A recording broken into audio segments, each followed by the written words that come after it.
Yeah, I'm just gonna keep pressing the sword smash until I know he's dead. Good night, sweet prince. Do it!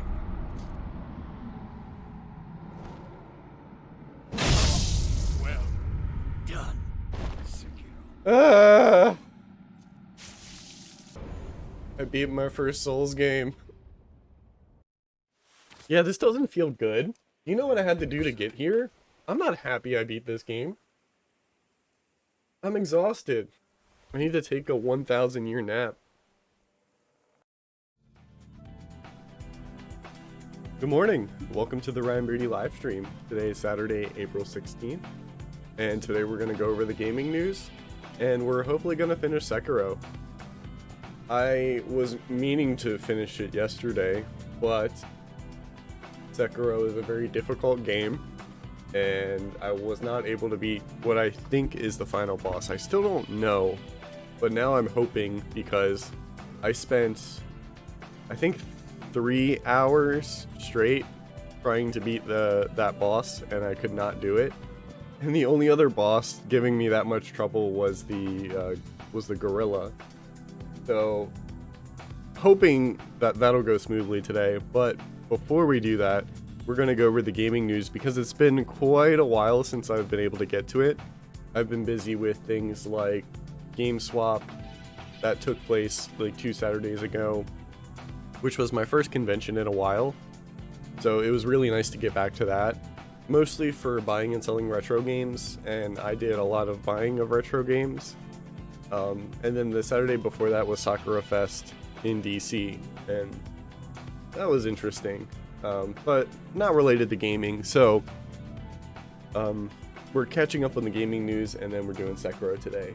So without further ado, we can go right in. And the first thing that we have is a new game called Soundfall that Chuck has sent me, and I briefly looked at it before.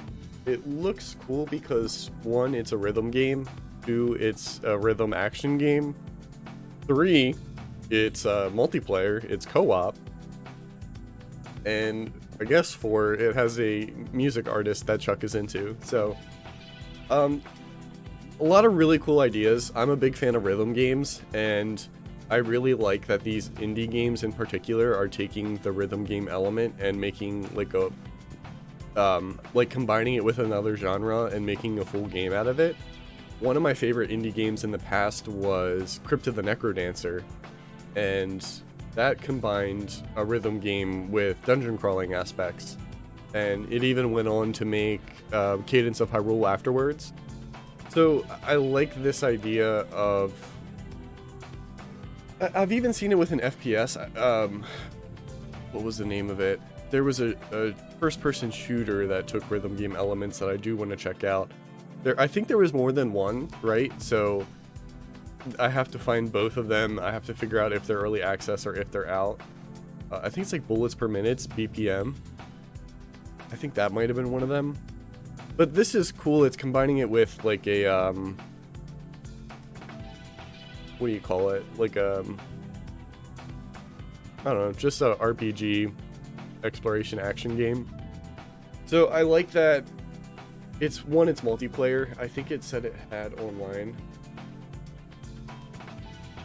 But it's going to be interesting because all of the players are doing their actions. A lot of these games, how they work, again, if it's like Necrodancer, which is the main thing I have to compare it to, is that all of your actions are tied to this beat meter at the bottom. So it'll be interesting to see how that goes in a multiplayer setting, because some people, obviously, like, everybody doesn't have to make a success. Like, if somebody fails, the song keeps going. I don't think anybody's penalized if one person messes up, but it'll be cool to see how the rhythm elements work with 4 players doing actions at the same time. But other than that, it looks cool. Visually looks cool. And I can't wait to see more of it. I don't know if there was a release date. It doesn't look like it. This was a announcement trailer. But that's cool. That's interesting. I sent two things regarding PlayStation, which is one of the bigger things I wanted to talk about.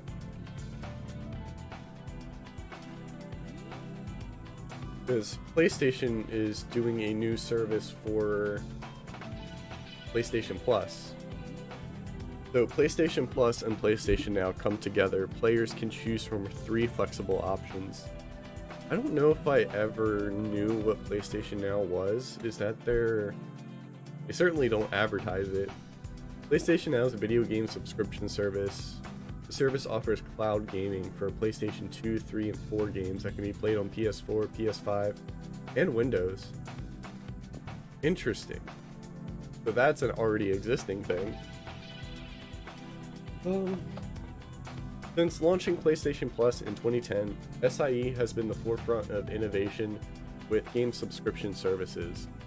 We were thrilled to be the first console membership service that included a refreshing library of games through PlayStation Plus, and also launched the first console game streaming service with PlayStation Now. Today we are pleased to share with you official news about changes to coming to our subscription service. This June we're bringing together PlayStation Plus and PlayStation Now in an all-new PlayStation Plus subscription service that provides more choice to customers across 3 membership tiers. Our focus is on providing high-quality, curated content. Alright, PlayStation Plus Essential provides the same benefits that PlayStation Plus members are getting today: 2 monthly downloadable games, discounts, cloud storage, multiplayer. There are no changes to existing PlayStation Plus members in this tier. Okay, so that's the basic. And the price, I'm gonna look at yearly mostly. $60 a year for basically access to online and like 2 downloadable games a month. I believe it's 2 downloadable games a month, which you own forever until the service ends. So PlayStation Plus Extra provides all the benefits of Essential, adds a catalog of 400 of the most enjoyable PS4 and PS5 games, including blockbuster hits from our PlayStation Studio catalog. So this is $100 a year. I think Game Pass is the best thing to compare it to right now, because Game Pass is very heavily advertised. I think it's a good product. And can I just get prices? Okay, choose the plan that's right for you.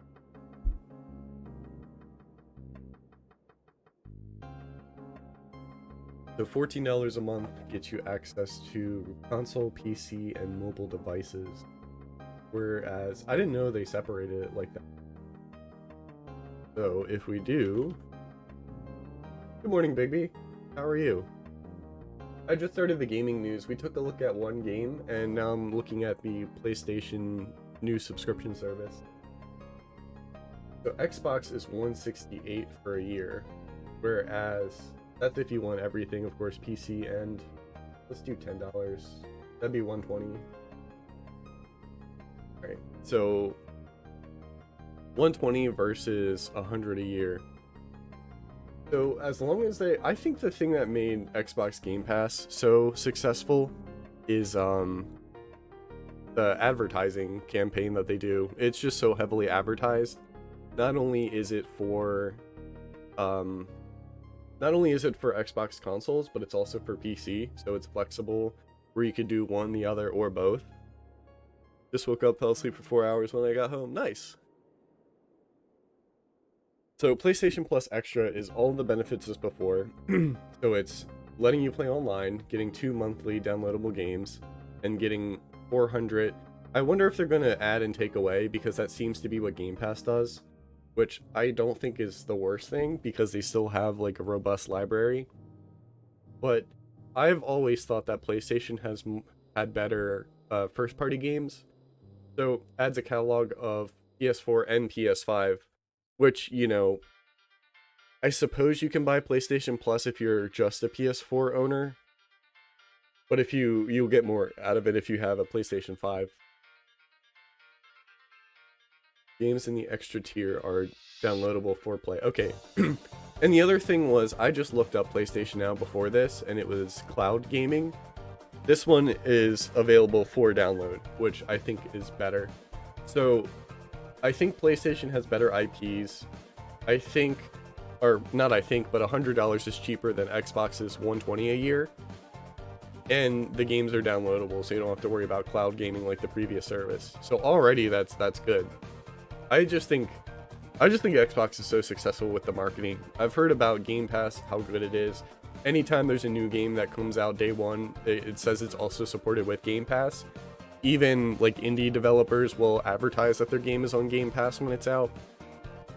PlayStation has already taken stuff off. They had Persona 5 as a free game you can download along with others, and they took it off recently. Okay, so it'll probably be similar in that regard. I don't think it'll make the service bad, it's just something to consider. Like even streaming services like Netflix will add and remove things.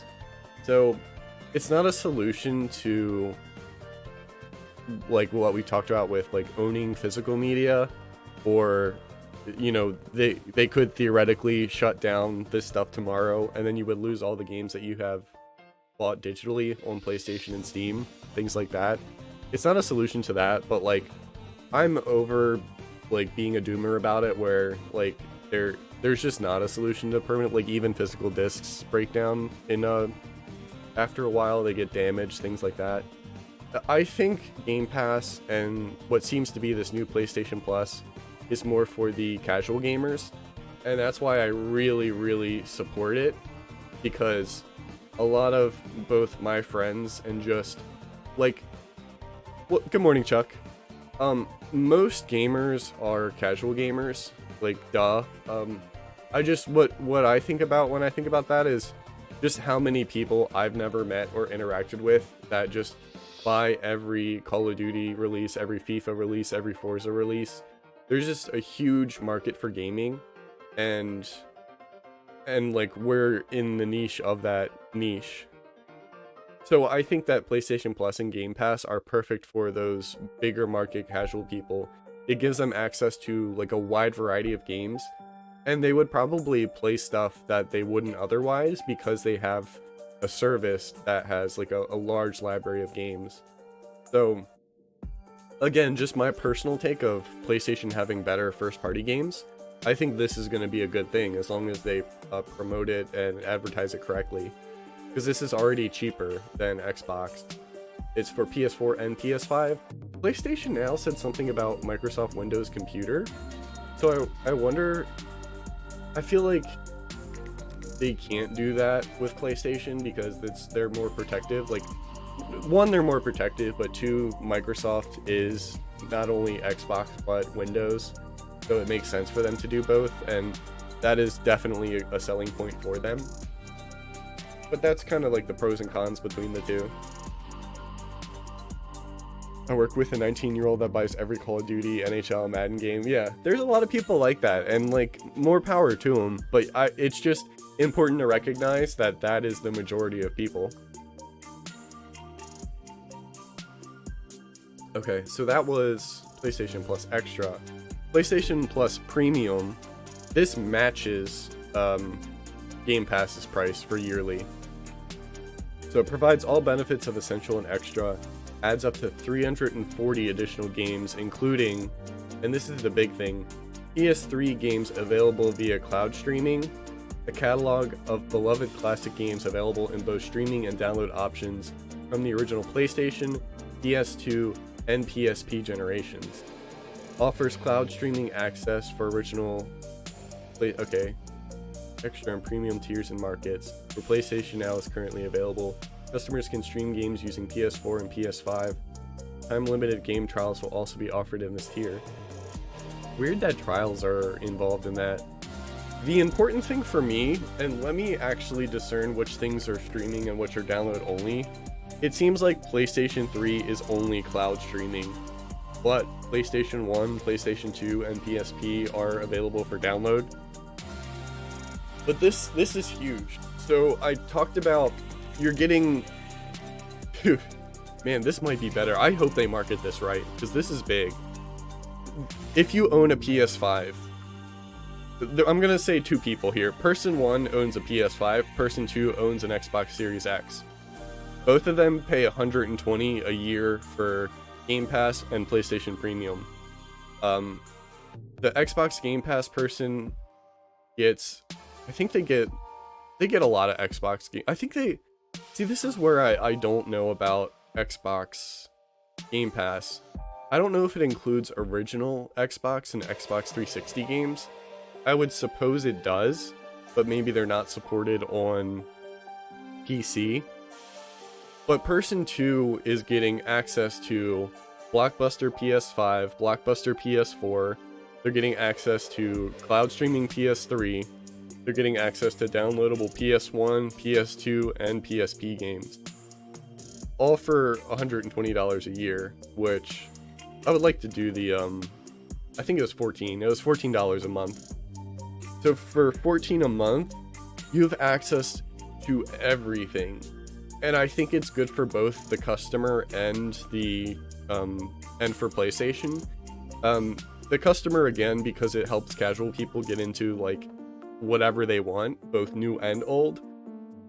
And now that I think about it, it seems like a better incentive for PlayStation, because Nintendo's doing it too with Switch Online. Not that they're doing it well, but I think it might be a good incentive for PlayStation to put older games, more and more older games, onto this service, because they probably might not make a ton of money putting an obscure PlayStation game on the PlayStation Store and having maybe, like, let's say 100 people download this obscure game because 100 people remember it from their childhood. But if they're doing PlayStation Plus Premium, these people are subscribed for a lot of other reasons.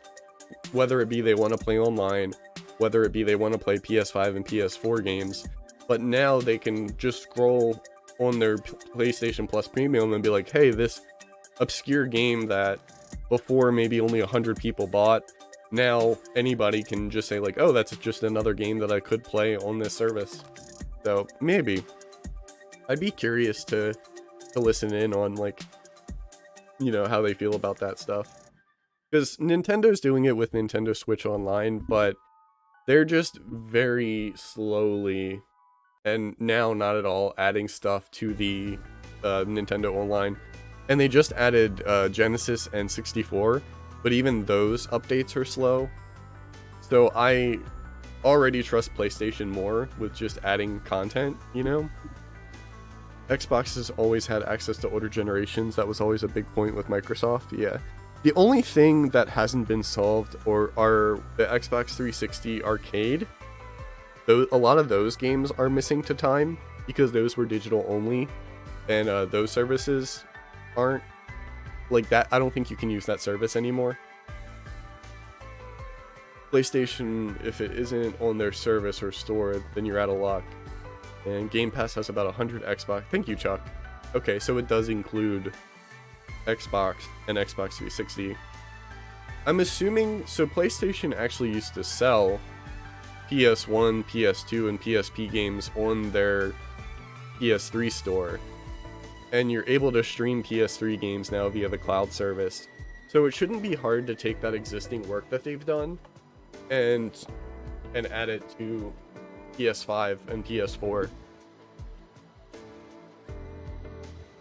The new extra and premium tiers represent a major evolution for PlayStation Plus. With these tiers, our key focus is to ensure that the hundreds of games we offer will include the best quality content that sets us apart. At launch, we plan to include titles such as Death Stranding, God of War. We are working closely with our imaginative developers from PlayStation Studios and third-party partners to include some of the best game experiences. More details to come.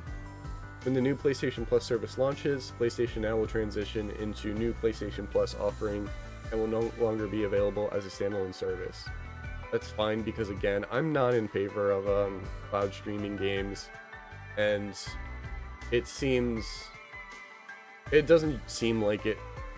This is marketed, so again, this stuff is marketed toward the casual gamers in general, and I don't think the average gamer is going to benefit from cloud streaming. So PlayStation Now being primarily cloud gaming, I'm glad that they're addressing, you know, it doesn't, I don't lose sleep at night knowing that it won't be offered anymore. PlayStation Now customers will migrate over to PlayStation Plus Premium with no increase to their current subscription fees at launch. As this is a massive launch effort, we're rolling out new PlayStation Plus offering in a phased regional approach. In the June timeframe, we'll begin launching in Asia, followed by North America, Europe, and the rest of the world.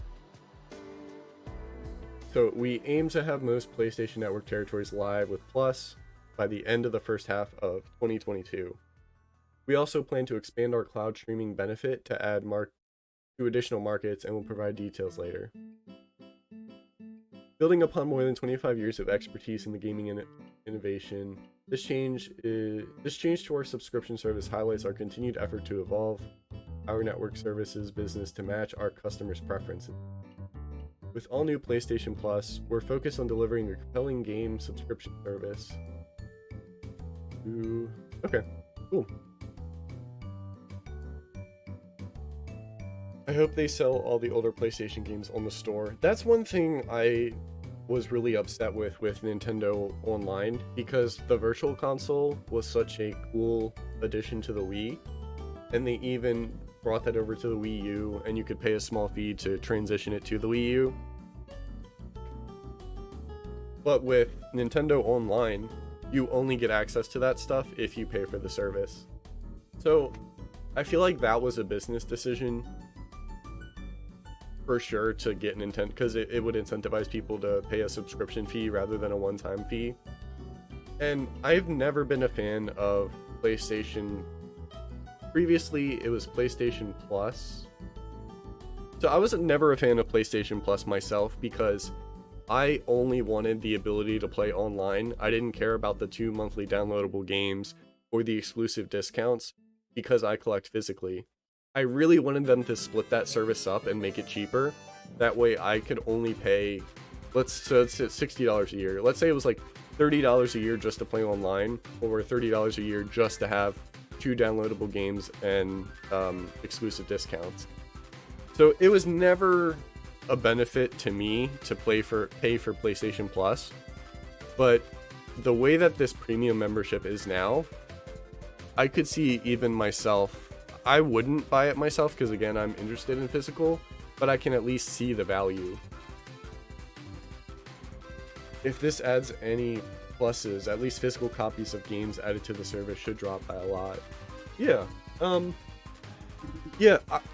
As long as you're not you're not a niche person like myself, I'm gonna recommend people get Game Pass. And if this is as successful as I think it might be, then I will do the same thing for PlayStation Plus Premium. Again, the really huge change is that if you have a PlayStation 5, you now have access to either digital or physical PS5 and PS4 games. You have cloud streaming for PS3, and you have digital downloads for PS1, PS2, and PSP. So this is huge. It's capitalizing on all of their past games, and again, I said it before in the context of PlayStation 4 and 5 has better first-party IPs, but now you have access to first-party IPs since PS1 to PS5. The only thing that's missing is Vita, but I don't know what the logistics are for that. Oh, there we go, first comment. Why no Vita love? Is that a response to that person? No, it's not. Okay. Yeah, so that's really cool. I'm really interested to see where this goes. I think Xbox Game Pass has been so successful because of its marketing, so I hope they can find a way. Honestly, they should have tried to find a new name and new branding to sell this as instead of PlayStation Plus. I think that would have helped them out, because Game Pass is such an iconic. It's an iconic name for it because of the marketing.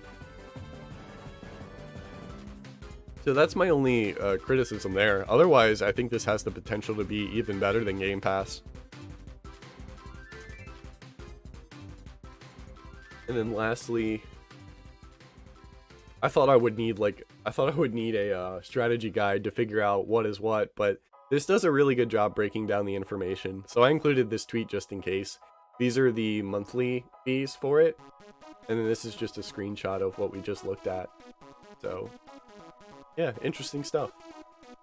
Call it PS Plus Plus. Yeah, why stop there? So PS Plus Plus multiplied by divided by PlayStation PEMDAS. Order of operations, you know? Yeah, so that's cool. I'm interested. I can't wait to see how it goes. Some sad news. The Legend of Zelda series producer Eiji Aonuma has an update to share about the launch timing of the sequel to The Legend of Zelda Breath of the Wild. Basically, Breath of the Wild 2 has been delayed, which I kind of assumed because they haven't showed a lot. They showed a teaser trailer, and then they showed another teaser trailer months later. So, I understand. I am honestly happy with this news. So it's spring of next year. I don't have much to say other than, obviously we want this to be the best product it can be. I think it has the potential to. The main reason I'm interested in this is because they did such a good job prior with releasing Ocarina of Time and then using Ocarina of Time's assets to make Majora's Mask, which is one of my favorite Zelda games. I don't think with every new Zelda release you have to, from the ground up, make a new engine, a new gameplay style, this and that. There is merit to reusing engines and reusing content, and Majora's Mask's reason for that was just having an amazing world and an amazing story with reused assets. So I'm excited to see what they do with Breath of the Wild, with the sequel to Breath of the Wild, just reusing all of the basics that they've done, because they did a lot of work. Breath of the Wild was basically a sandbox game. It was...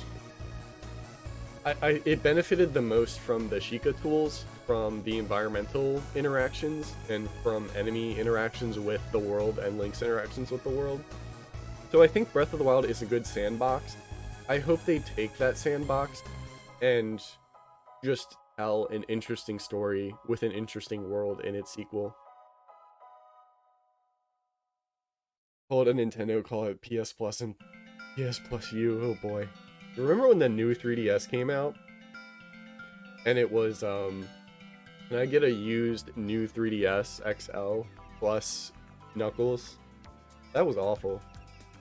I just want them to add tools and dungeons back. Yeah, I think, for me, my critique of Breath of the Wild comes down to not a lot of enemy variety and not a lot of visual variety. I really would have liked to have seen more interesting towns and more interesting locations that are either pseudo dungeons or traditional Zelda dungeons, because the what do you call them, the ancient animals, those were visually very boring. And of course there's like the repeated temple, the shrines. So I like what was there. Again, I think it's a good sandbox. It's can only be improved with the sequel.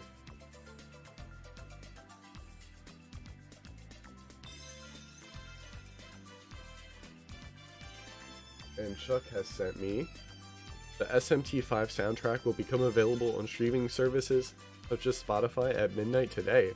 I didn't look at this beforehand on the Discord, so that means it's already there, and I will be listening to it in the future.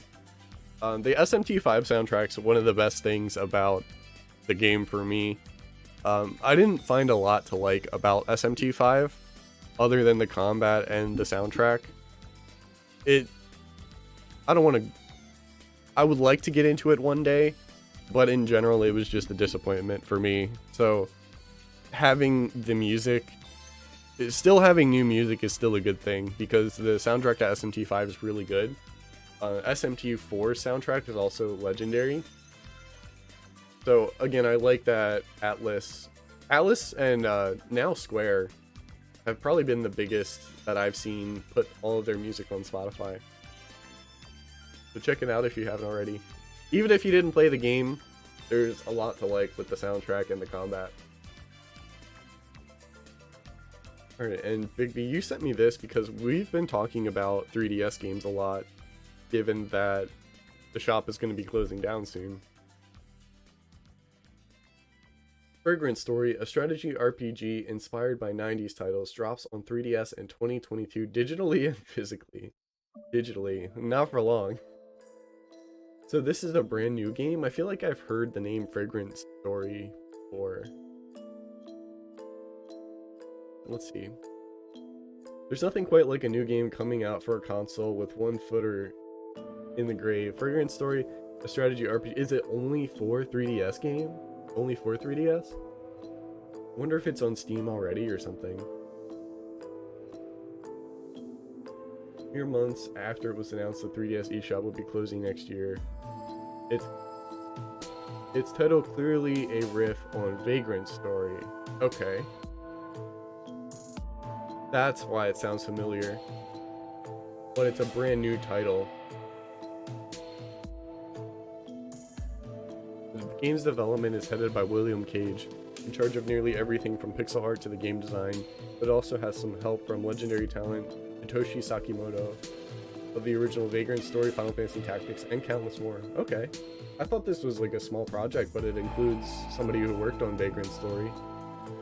And his fellow Yoshimi Kudo of Basis Escape Assist with the soundtrack. He esteems Gideon Emery and Nicole Banthel, Final Fantasy 12.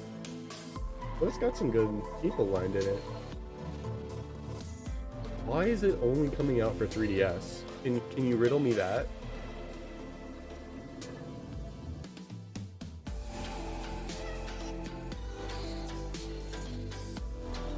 I'm gonna look to see if it is gonna come out on anything else. Brain Story.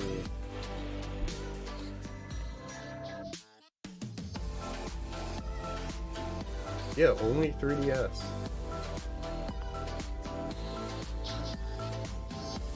Huh.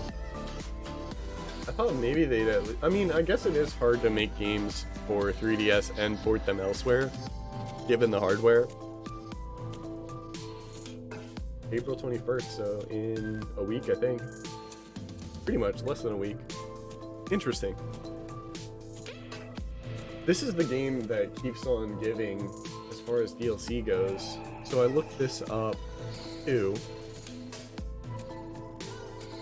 Appearing randomly in your run, you can choose to risk it all for gold and loot or leave treasure behind. I think it's a new area and some new weapons and things. I thought this looked like a crowdfunded game. It was funded through their page. Maybe that's why. So they've already got funding for it, and now it's just a matter of releasing it to the fans who want it. But yeah, this is cool. I've had an interest in playing this game. Funnily enough, the thing that's like keeping me waiting is the fact that they keep adding stuff to the game, which is a great thing, by the way. But I wanted to try the game once it was all the content had been released, everything has been balanced and updated. But I want to play Dead Cells so bad, but I don't know where my cartridge is at. But I like that they're supporting this game. It kind of reminds me of Hollow Knight, just they're giving constant free updates. I don't think they charged at all for Hollow Knight's DLC. I'd buy this on Steam, though. Yeah. I'm sure it'll go on sale on Steam too. But that's cool that they're still supporting this game, because it didn't seem like it came out. But kudos to the developers. I'm keeping one eye out on them because I noticed that they're doing this where they're constantly adding new things to this game. Originally released in 2017 and is getting updates in 2022. Like, good for them. With Dead Cells, it's a branching path roguelike, so every update in DLC just adds a new path to a new area. So it's really easy to add content to. That's good.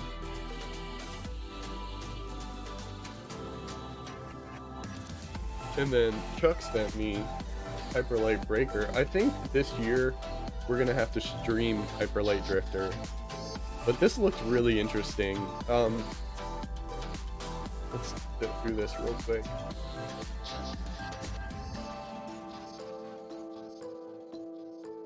Because it doesn't show, I don't think it shows any gameplay. So I don't have too much to say. Maybe, no, I think it does at the end.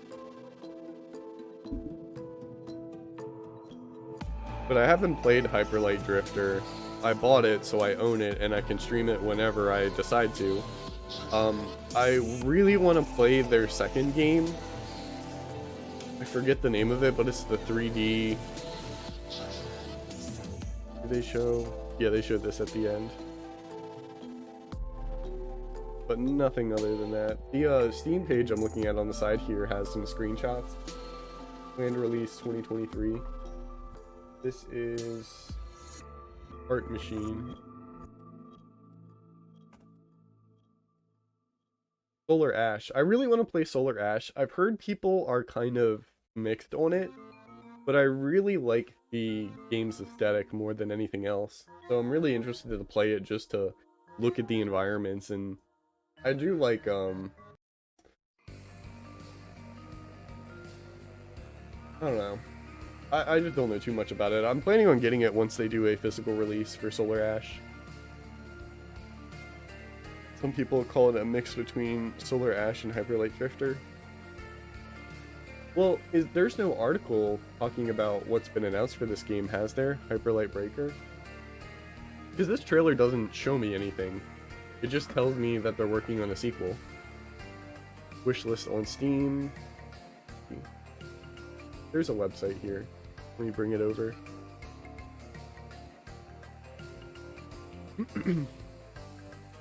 I looked at those briefly, the screenshots, but this doesn't say anything either. I'm not saying they have to just because it's an announcement trailer, but I'm just curious to see 3D co-op. See, like, I wouldn't have even known it's a co-op game if I didn't read this article. So, like, where does it say it? Hyperlight Drifter developer Art Machine is returning to that game's vibrant, stylized world, which the studio is not calling a sequel. Follow-up to 2016's top-down 2D action game will focus on 3D action and feature both single-player and cooperative multiplayer. The game's first trailer consists of animated, yep, for 2023. So it's still really early. Art Machine is also revisiting the world of Hyperlight Drifter for a completely separate project.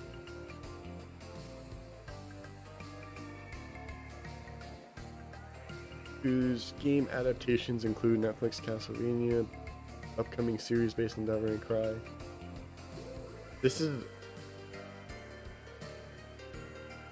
It doesn't say what the project is, unless I skipped over it. Are they making an animated show for it? This whole thing doesn't make sense. The trailer was part of an hour-long stream. Okay, alright. So there's some information.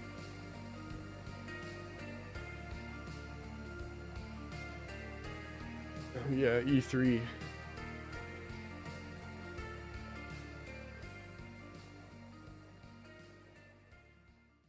Two is canceled. No.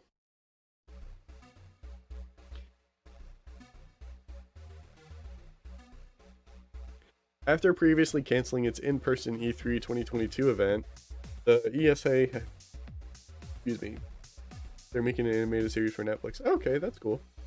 The ESA has now informed its partners that there will be no digital event equivalent this year either, meaning E3 2022 has officially been canceled. The ESA had initially planned for an in-person E3 event this year after having no event in 2020 due to COVID. However, this was canceled in January, with the ESA unable to make a public statement.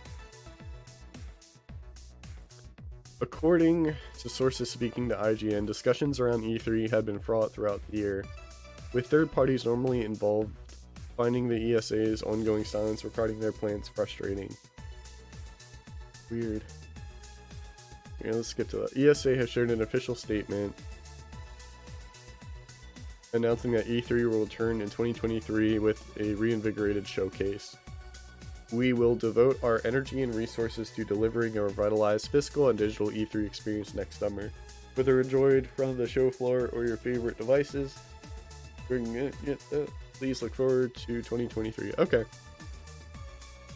They've been on the back foot for a couple years now. One, with the pandemic, but two, there was that like private information leak that they had with all the attendees. And just the rise in competition, because one, Nintendo had dropped out to do the Nintendo Direct back in like 2013, and they've been doing that since. And two, PlayStation is now doing the same thing. So I don't know if E3 has to shift gears and include just media in general. I don't know what's best for them, but it's important to note that, you know, that it has been, popularity has been trending down. I think the thing that did it for me, I've always wanted to go to E3 at least once in my life because I've been so ingrained in video games my whole life. But after seeing the downtrend, the inconvenience of having to actually get there, like the price of it all, and going to PAX 2019, which I had a good time at, but there's a clear difference in mood for things like E3 and PAX compared to the more grassroots or community conventions. Like, my favorites have been MagFest and Too Many Games. So it's just, it seems more fun to watch it online at home with friends instead of like, because PAX was a lot of just waiting in line to play games that, to its credit, like aren't out yet, and the developers are right there to talk to. Like, I got to chat with the Shovel Knight yacht clubs at PAX for a little bit, and even talked to the one developer that was working on, I think his name is Metal Skull or Mecha Skull, that worked on Cyber Shadow. So that it's, you get cool opportunities, but the amount of time you're doing cool stuff and not doing cool stuff is just not the same. So, interesting. I don't know. I don't see it's not as appealing to me now as it has been in the past. Especially E3, as far as like more world announcements, like first time announcements are being done elsewhere, which is probably best for people like Nintendo and PlayStation that can organize it in whatever works best for them.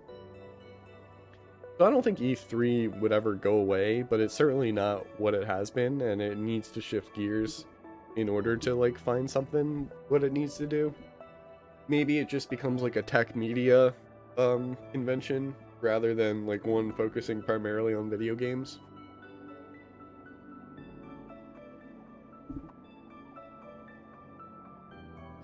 Okay, Big B, we talked about this a little bit yesterday, because this is one of the collections. Because these games I hadn't heard of before, I'm actually going to look them up. The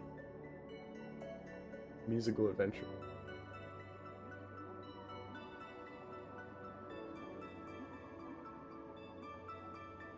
So it's a tactical RPG for PlayStation, released in 1998.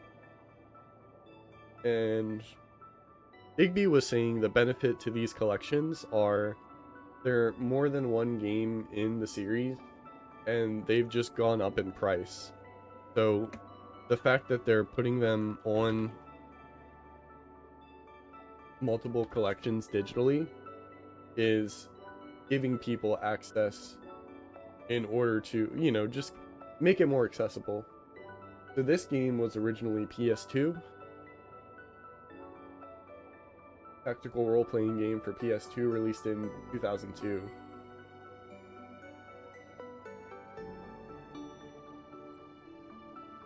So I think that's cool. I mean, I'm all for accessibility.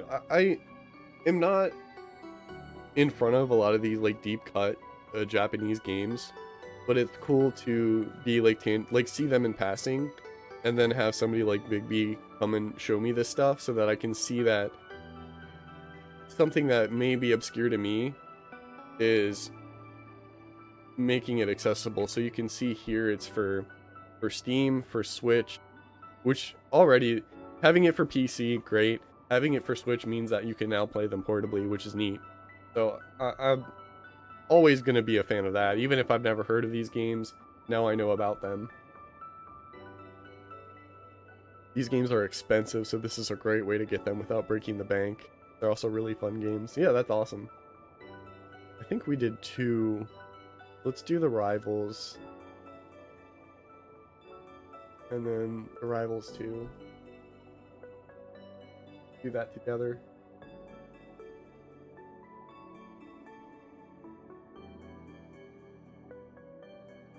Rivals Dungeon. I did watch the full Rivals direct. They do a direct every year on April Fool's Day, and it's a serious direct, but they have fun with it. But they had a couple announcements. The 2 big ones are a dungeon crawler, Dungeons of Aether, and their sequel, Rivals of Aether 2. And I guess I'll have more to say about Rivals 2, but Rivals 1 and this game has really good animation in it. Dan's always been really good at that. I wonder if, I believe Rivals of Aether was mostly programmed by Dan Fornace. But I'm sure with a lot of these side projects, like there's been a dating sim Rivals game that was free. There are, I think, 2 mobile games that are out for Rivals. So they're definitely working on like the world and just putting more side projects out. It reminds me of the same way Shovel Knight has the puzzle game, and it has Shovel Knight Dig. And there's a card game that's both physical and digital that comes in like the Shovel Knight Treasure Trove expansion. So it's cool that there's just a lot of stuff for these indie developers that care about the world they're making. Yeah, I feel the same way. I'm glad they're doing well enough to keep expanding the universe. And I'm especially excited for the sequel to Rivals because, well, I guess I don't have a lot to say about Dungeons of Aether. It looks cool. It comes out this year. Let's see the gameplay. But it looks fun. It looks like something you would like play in small bursts. I wonder if it said what it releases on. Coming to Steam. Okay. But Rivals 2. So I'm a really big fan of Rivals 1. I just haven't put as much time playing it as I would have liked to. There's a few things that I don't like as much just because of it's like, one, there's no shields, there's no grabbing, there's no ledges.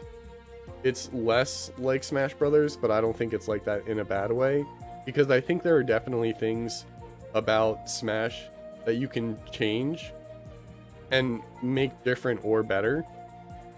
So I'm really excited to see. With Rivals 1, there was limitation in it being like Dan's first project. I think he actually said I didn't put grabs in the game because they were too hard to program or something like that. So Dan has the experience and has the fan base now to really take their time and make an interesting sequel. So I really like the art style too. I've seen a couple screenshots of this game from Dan on Twitter, and one was before this art style and the other was after the art style. And I really think they did a good job with the black lines on the characters. Everything, the characters really pop, and they have this black outline that makes them stand out in game. So visually, the jump to 3D, and in particular the art style that they use, like, let me look at that raster screen. Come on, a little bit more. I think there's a way to do one frame, but I don't know how to do it. Do you know the one frame shortcut for YouTube? Okay, that's what I want. This looks really clean. It looks really defined, and it looks really pretty.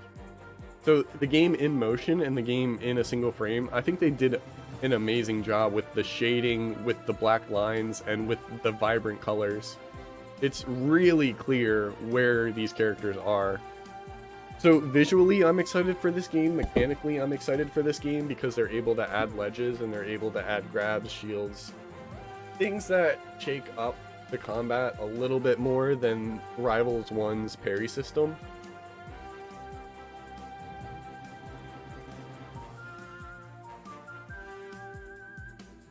So I can't wait for this game to come out. I would love to put more time into Rivals 2 than I did Rivals 1. They're both excellent games, but I think the experience of working on the first game and translating that into the second game is going to be huge. I'm really excited to see what comes from this project. I don't know.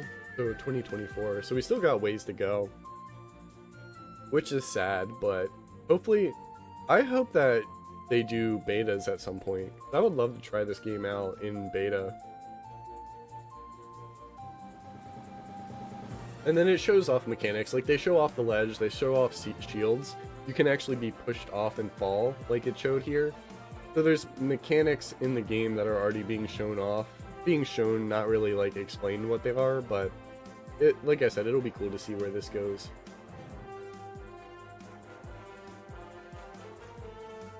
This, I'll go over briefly.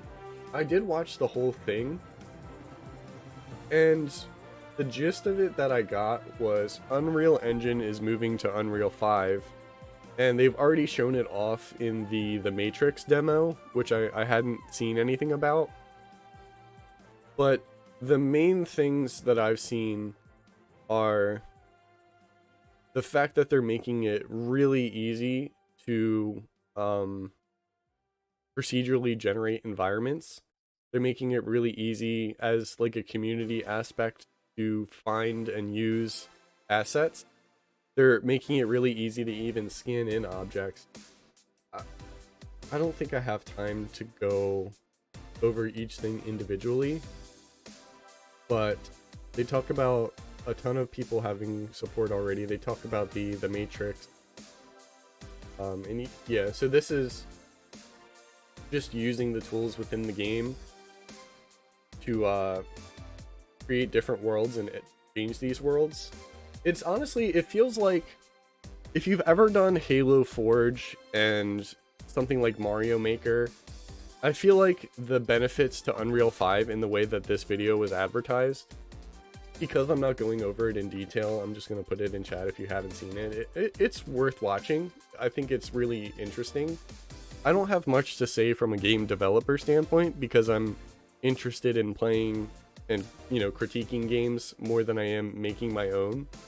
But I think there's a really huge advantage to changing game design from coding into into its own UI, where you can move, add, change things in like a format that just makes sense rather than typing in code to get certain things to work certain ways.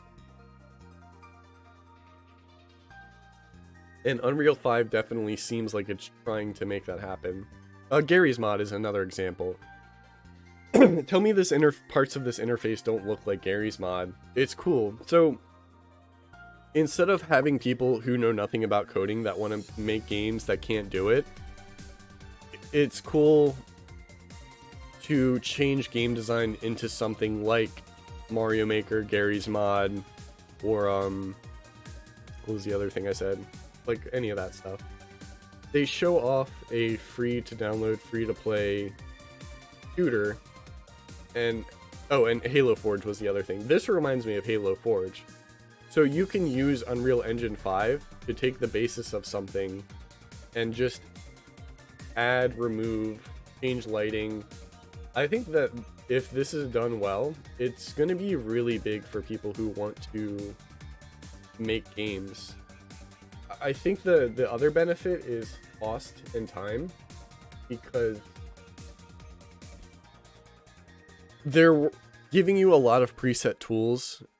I wonder if I can show the they had like a canyon scene But you can see here how they take, you can add lighting, you can add weapons, you can drag and drop a lot of assets that already exist and make something that's yours, for lack of a better term. So you can just stretch. I just think they're giving you a good interface to drag and drop rather than type out lines of code to get stuff to to change their games. So it's cool. This was it. This even importing stuff. So like they imported this from an entirely different project, and you can see it looks out of place. But what they do is they add a drop.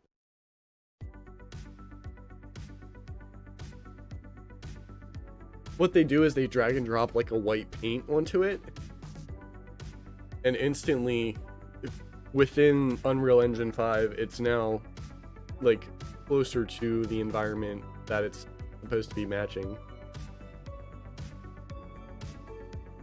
They talked about how it's already used in the Matrix demo and in Fortnite Season 3.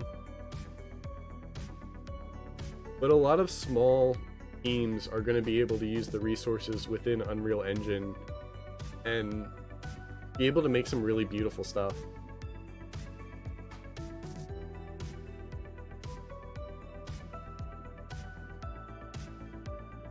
And then they talked about the community pages, which is again another really good thing where you can upload your code and just be able to download it and use it right away. Like all of the tough stuff, you can just download presets and then still change on top of that. I'm missing that canyon. That's the gist of it. I think it'll just be really good for everybody. Again, people who are making their first game or AAA, because it's been a thing where we've gotten to this point where it becomes more about time and money to make the best product more than it is about the hardware that can support it. We basically have the hardware to make visually whatever we want, as detailed as we want, but it takes a lot of man hours and in turn money to make a handcrafted world.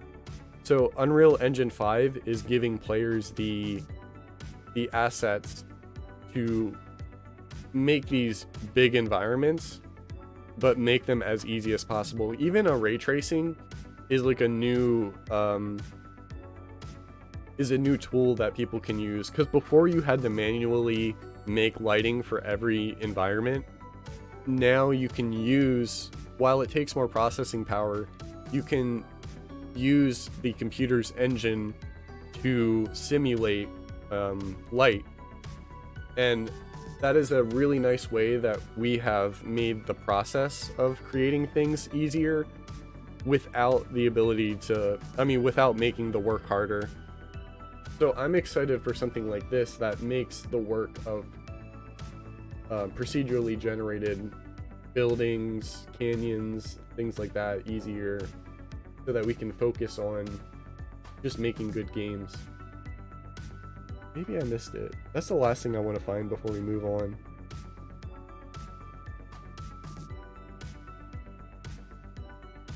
This. I think they show it here for a little bit, and they show like dragging and dropping parts of the canyon.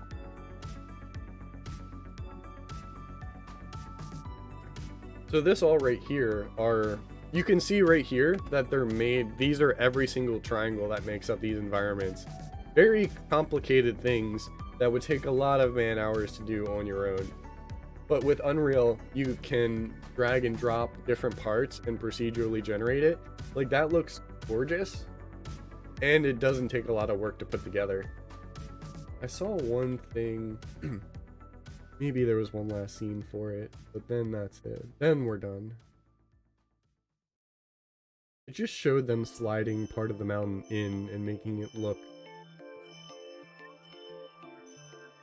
I guess I don't need to find that.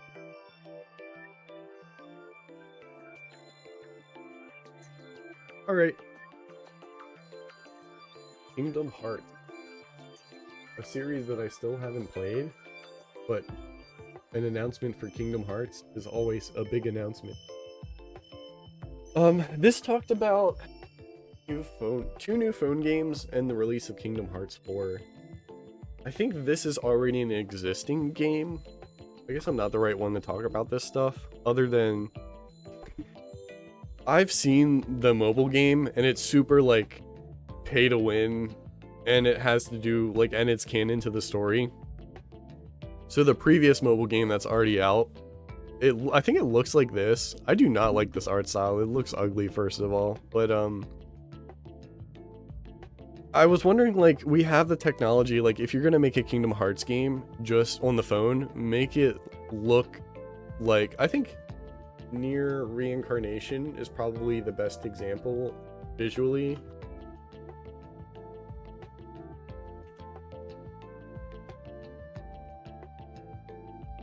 The first mobile game has shut down already. I think if you're gonna make a game in that style, like, make it at least look like this is a visually good looking game. I played it for a little bit and I did not like it, because I was like, for a short time I was trying to find a mobile game to just come back to every now and then, and all of them are so boring. But I was wondering, like, why not just make it play like Kingdom Hearts Lite, and then they actually go and do that with the second game. So this was Kingdom Hearts Union Dark Road. And then there was a second one.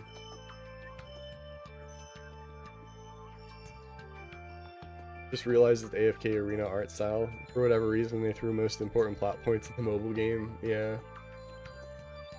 So, and then they do that with this game, which plays more like a traditional Kingdom Hearts game, which is cool, because I was like, if you're gonna do a mobile game, why not make it look like this? And then they go and do that, which is cool. I'm a fan of this. It looks very early because like all the environments are pretty empty, but it's a good showcase of saying like, hey, we're gonna make a Kingdom Hearts game, but a mobile game. So it'll be cool to see where this goes. I'm not personally interested in either, personally. It's like a mobile game, though. The version they made of Dearly Beloved slaps. This is Kingdom Hearts Missing Link. And then Kingdom Hearts 4, which I don't know. I don't have much to say because I've never played Kingdom Hearts. But what can I say? What do y'all think about the Kingdom Hearts 4 announcement trailer? I think the thing with 3, people were happy with 3, but it wasn't as good as 2, is the gist I got, as far as mechanically speaking. But these environments look really good, and it seems like they can take what they've done from Kingdom Hearts 3 and translate it into Kingdom Hearts 4. So maybe it'll be less time between releases, which will be cool.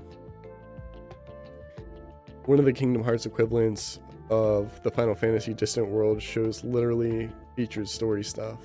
I haven't played Kingdom Hearts, but I want to. Looks cool. They took away his clown shoes. Yeah, I like the more serious or more realistic, like this design for Sora and that other character, and even just like the recreated Japan looks really nice. I wonder if it uses the same engine as Final Fantasy VII. Oh, I wonder. Maybe they use their own engines, but some of it looks similar as far as like NPC faces and stuff goes. A lot of people are saying that the forest is Endor from Star Wars. There's an AT-AT foot in the shot? Really? In this forest?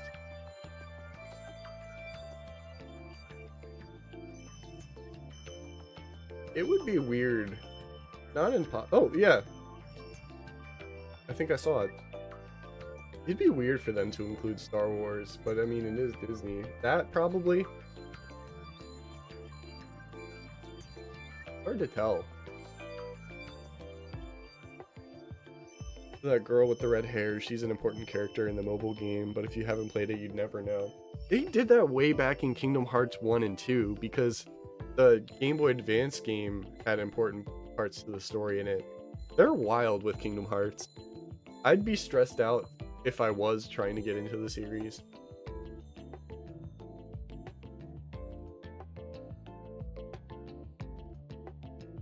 I'm more so putting this in the gaming news just so I'm curious what, like, how Kingdom Hearts fans feel about this.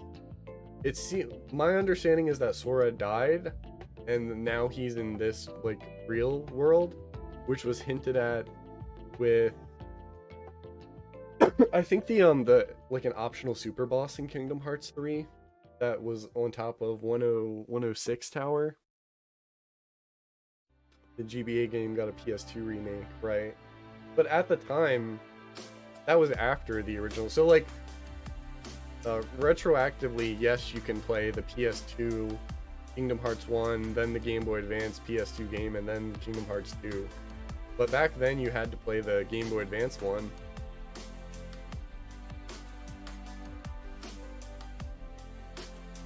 Yeah. Kingdom Hearts fans are eating.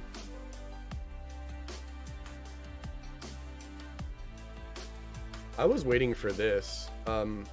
Bugsnax is getting... I want to explain what this is, but it's gonna literally spoil. I don't care about Kingdom Hearts spoilers myself.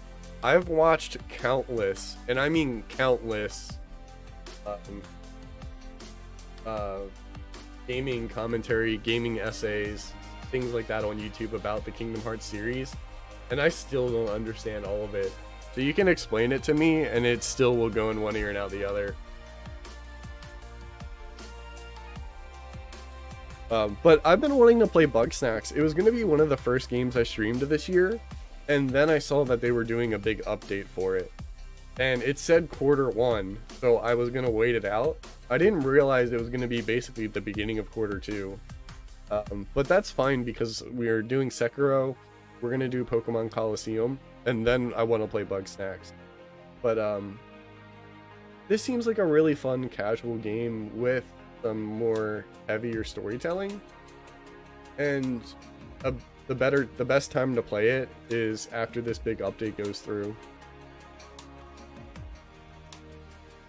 But it adds an entire new area. It adds the ability to, like, customize your house, and then I think some, like, fixes to the main campaign. That comes out April 28th in about a week. And we will be playing Bugsnax this year. We did Dungeons. And lastly, looks like Nintendo has been reprinting 3DS retail games for a final hurrah. The 3DS was officially discontinued back in September 2020, with hardware production ending for a system that couldn't match the dizzying heights of its predecessor, the DS, but nevertheless remains a favorite for plenty of Nintendo gamers.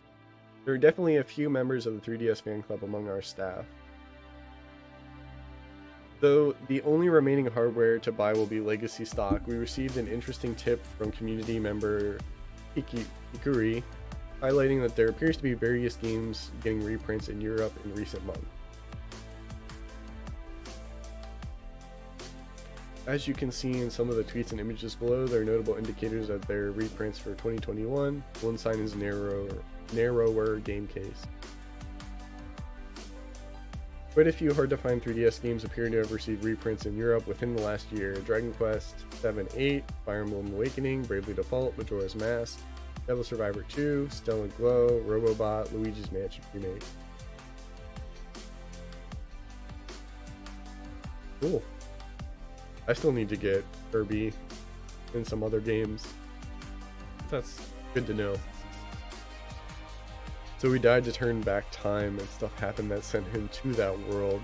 With the music game that came out, they found a way to get to that world without dying. Sounds like Kingdom Hearts. I was seeing people on Reddit showing tens of copies of Majora's Mask 3D in a GameStop.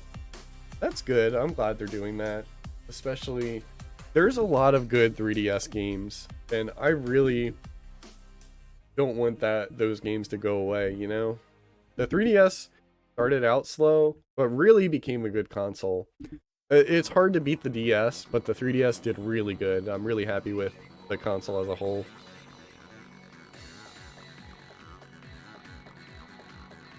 But with that, that is the gaming news for this week. So, as always, if you want to put articles in the chat, the link to the Discord is there, and it'll be in the description once this video goes on YouTube. I should look up the Sonic Rider soundtrack and try to pick out some bangers. Ooh, new emotes. Have you streamed lately? Also, before I start, Chuck and Big B, thank you both again for adding to the gaming news in the Discord. It means a lot to me, and I have fun doing it. Adding you to my list of people I prime sub to. There you go, Big B. Got yourself a fan now.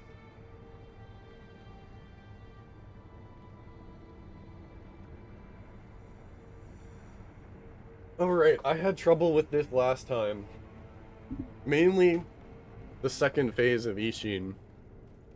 I'm hoping, after getting 8 hours of sleep, that I have enough muscle memory to get through this.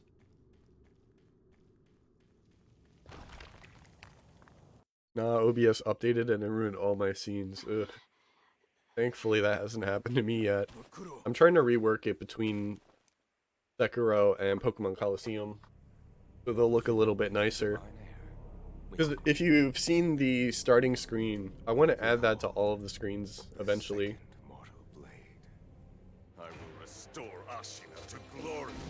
Oh, that's right. It's gonna take a little bit to get back to this.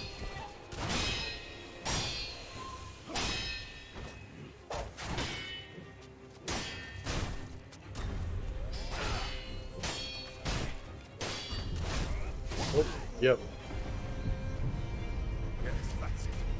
I haven't been keeping busy up on news lately. That's fine. I appreciate you for putting anything in there, because it gives me stuff to talk about. This was what I was afraid of. That's right. I gotta pay attention through the entire fights, because this is really tough.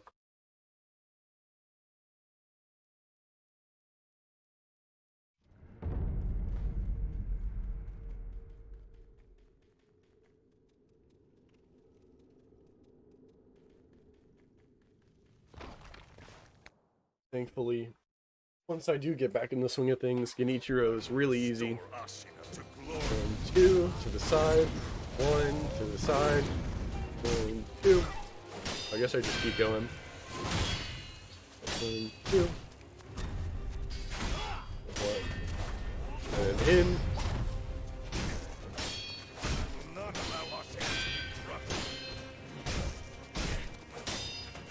It's just such a tease that this guy flinches at everything, and then the second fight, you know, nothing at all.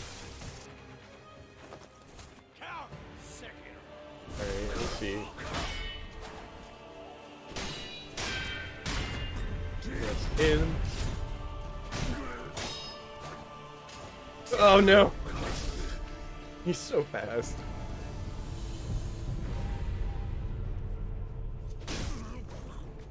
Why am I missing?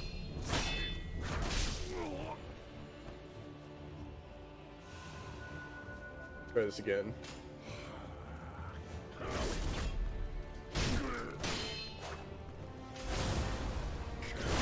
No, I dodged too late. Yeah, we're gonna have a lot of this. I'm also almost done. I think I can finish 13 Sentinels this weekend. I want to play a lot more of it today, and then there's tomorrow. I don't know what I'm gonna play next on my own time. I haven't figured it out yet.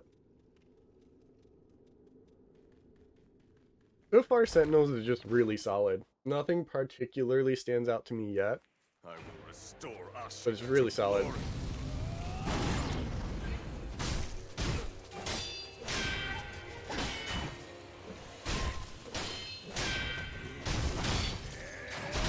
Oh man.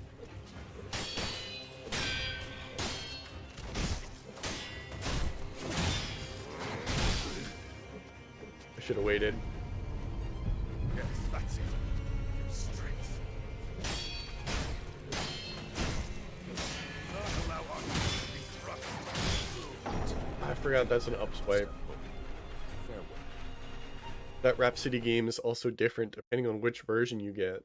PS1 switched that tactics battle. DS version is just turn-based.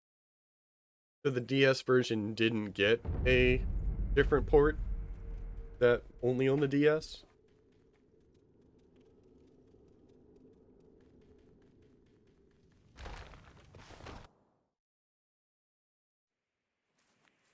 I will restore Ashina to glory.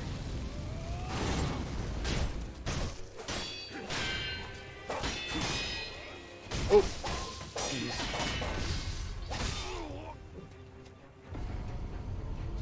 Yes, that's it. It's a shame they couldn't bundle that in. It reminds me of the Aladdin Lion King bundle that they. I thought I was far enough behind. But the Aladdin Lion King, I think they didn't include one of the versions. They have like, because the Genesis and the Super Nintendo version are different, the collection only included one of the two.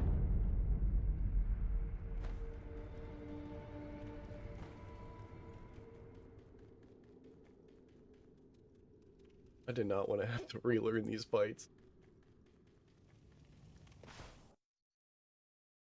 Hopefully I can keep going until I get it. I will restore Ashina to glory. I want to beat this today.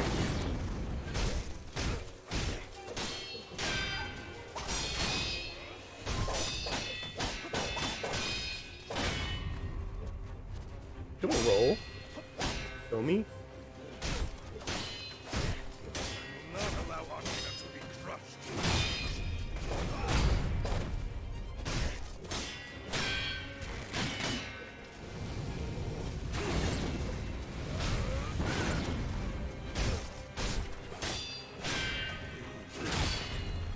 Oh no. I almost did that perfect. Both are good, it just depends if you rather be tactics or turn-based. I like turn-based, but I need to play more tactics games anyway.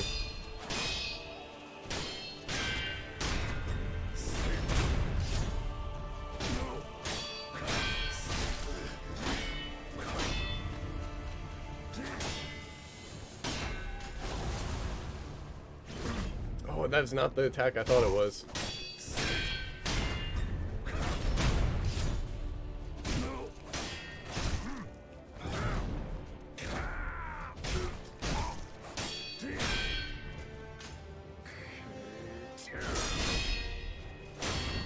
Okay, that went well. We back up and heal. And then this I still haven't figured out. I just got lucky.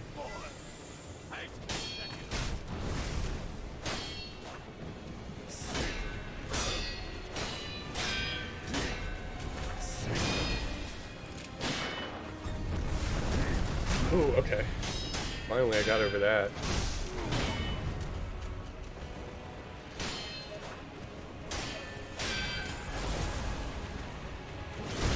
Oh, I didn't time it right. I don't know how I got the chance to heal there. I tried to jump in.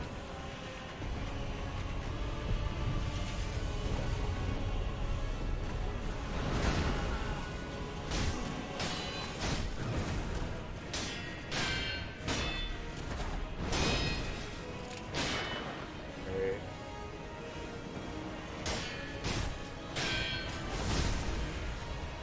No, I timed it wrong again.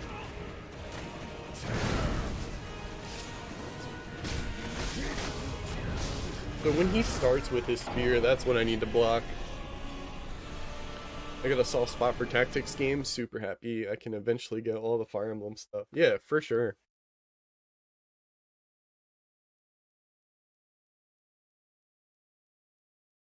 I'm happy for you that you figured out that 3DS situation.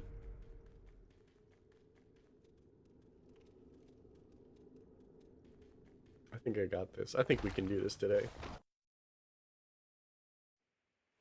I will restore Ashina to glory. Come on.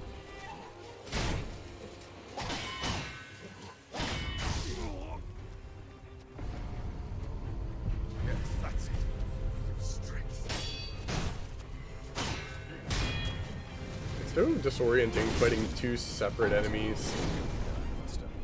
I'm ready for one and then the other one just fights differently.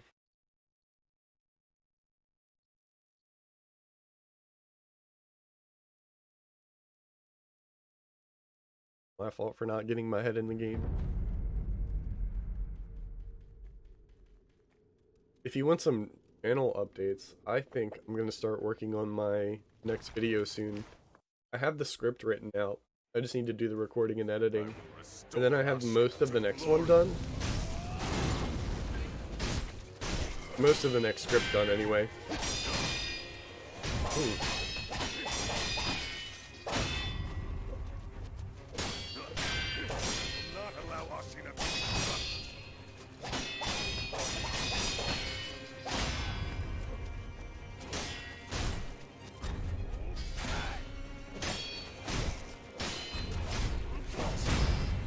Bye-bye.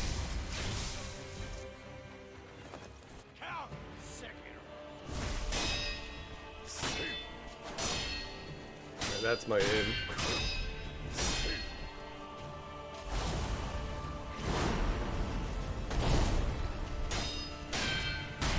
And then that's thrust.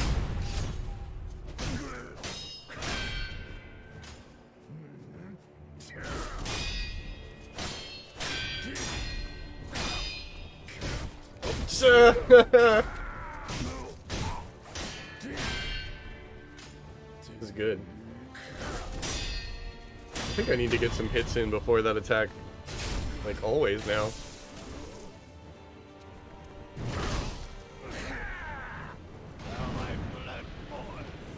Should have gotten him closer behind to the wall. I thought I... Whew. Come on, dude.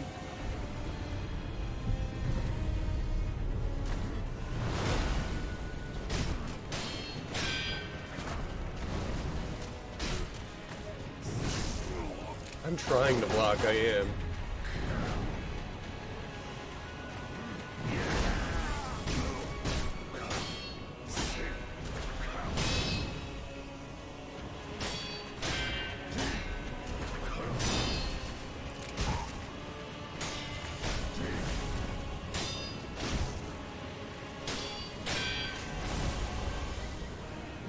Okay, I thought I timed that wrong again. Alright, some of this stuff is the same. No, I shouldn't have done that. I shouldn't have done that. So I looked on eBay and the DS Rhapsody actually isn't too expensive. Yeah, please. I'm looking... When I'm looking for games now, I'm looking for a lot of DS, 3DS, and Wii games. I want to start playing some more of those. I really want to get to the last story this year, because I've heard a lot, excuse me, I've heard a lot about it. I will restore Ashina to glory.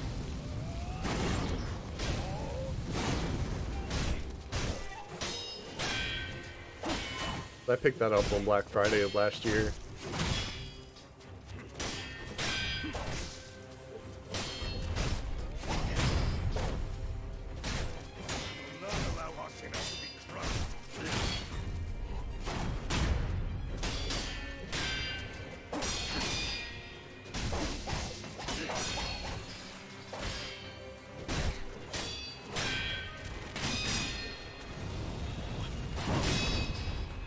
That sucks.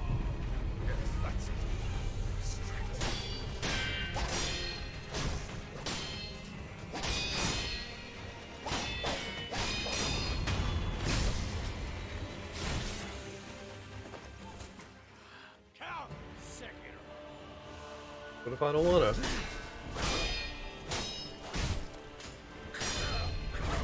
Nice. Getting better. Oh no! Different attack.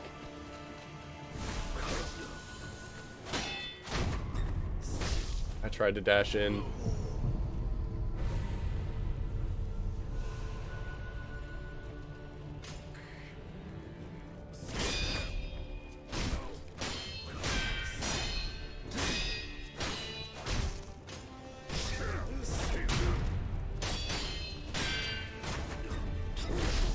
Uh...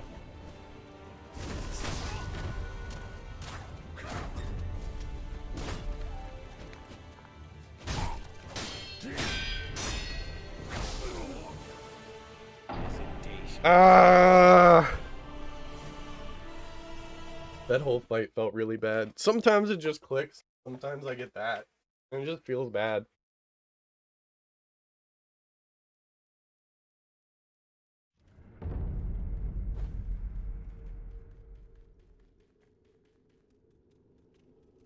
I think I'm getting the spear down better though. I'm finding times to get in. I will restore Ashina to glory.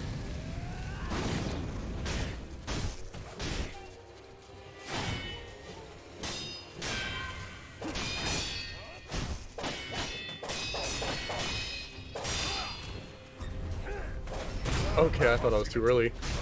I'm so mad when I'm early.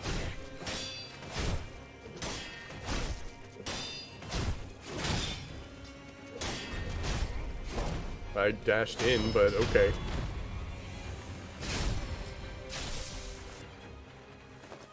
Count Sekiro.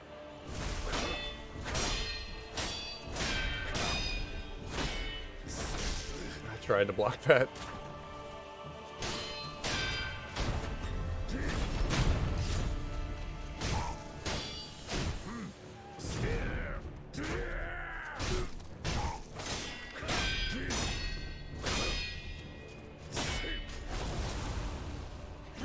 I keep forgetting which one that is. It's so weird.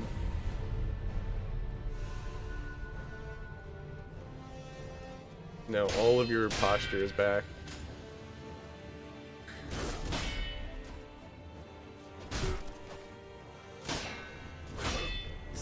That backhand one is the one I always trip up on. I'm trying to be aware of it.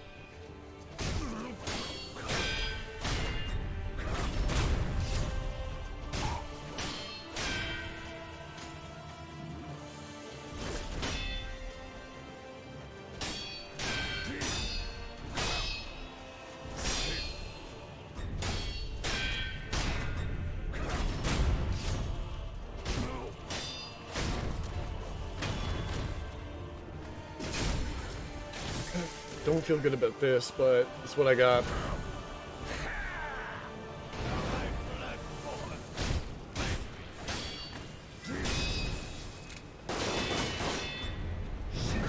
Okay, I'm glad that's always the same.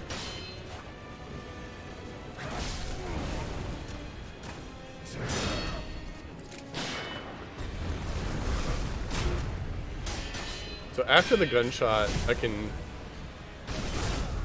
didn't get the height. After the gunshot, it's either the thrust or the jump. The 3 shots is the thrust, 1 is the jump.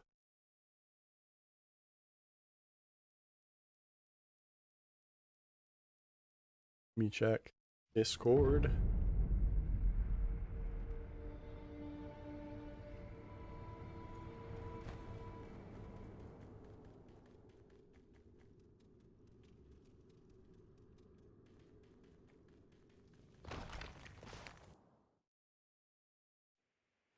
I will restore Ashina to glory.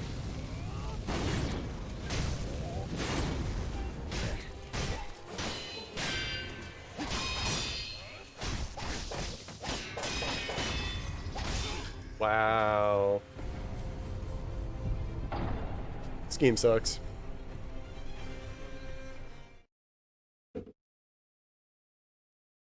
That definitely wasn't my fault.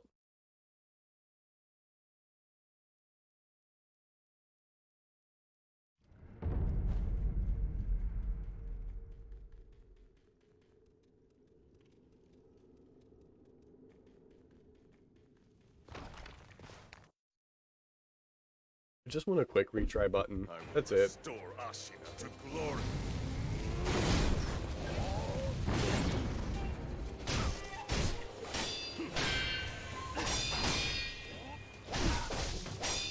I'm getting tripped up on that.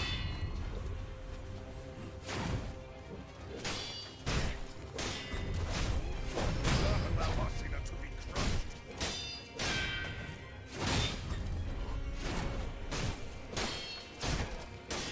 I hope you don't think I'm gonna play Elden Ring.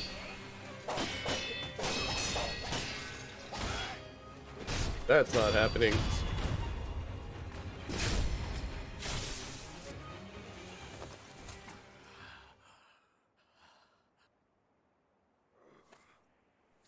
Count Sekiro. I like this fight. It's just the spear is really confusing.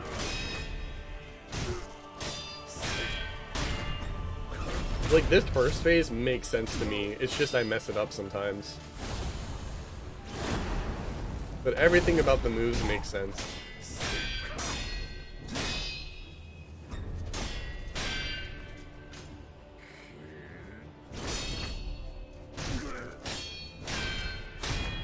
But now I'm realizing he's got a pattern to some of his attacks in the second phase that I could do a little better on.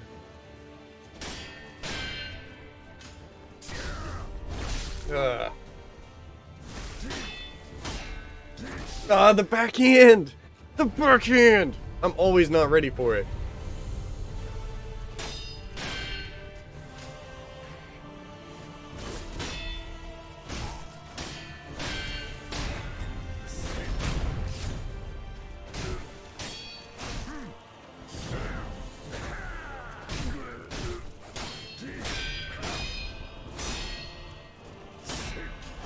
And then that's this one. But I can run towards him and do better. That's something I should go in. I'm having fun with this, but I do not want to play more Souls games for a while. And if I do, it'll be Bloodborne, not Elden Ring. There's just gonna be a while. And this is a thrust. Yeah, that's always the same.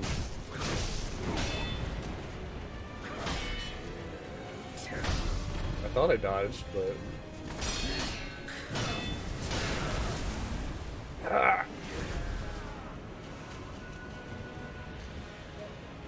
That's fine. I'm gonna heal again, actually. I don't care if it wastes anything. Alright, that's different.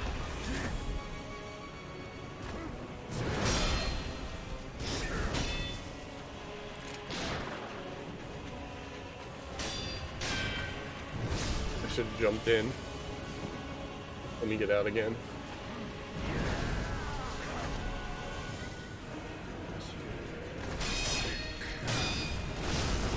Tried. I really did.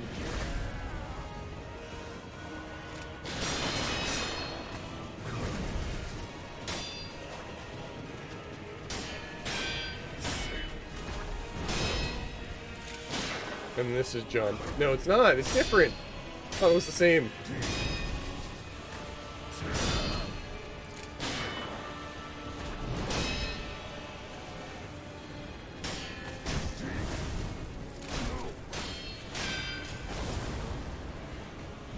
I missed his head. Oh man, that sucks.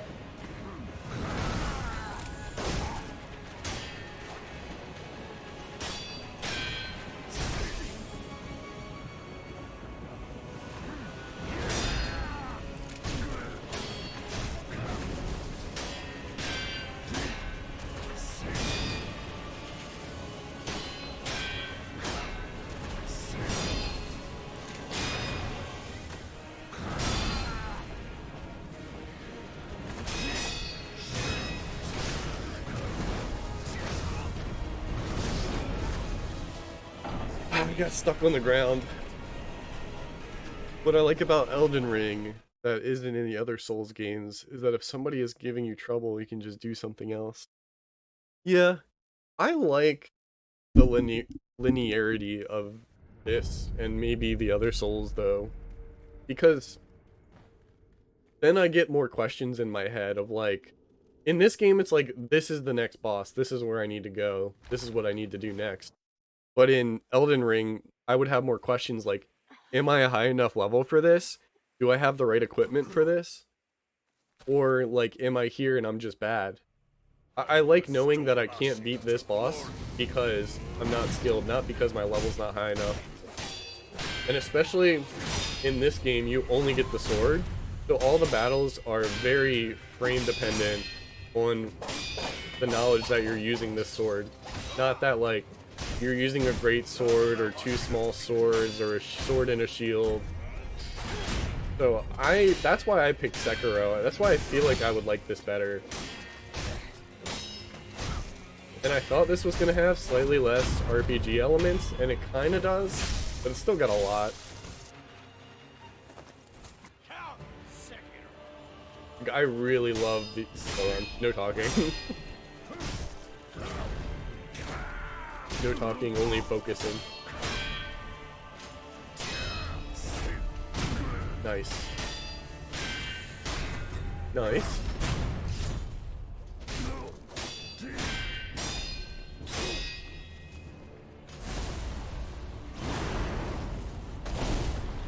I thought that was the swing. I messed up. Let's go! I'm getting better!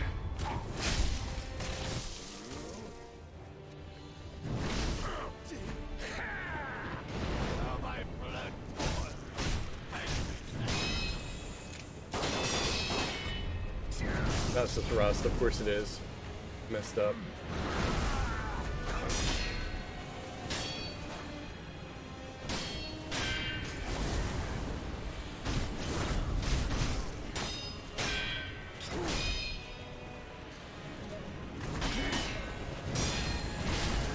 Tried to block it. I tried. I did.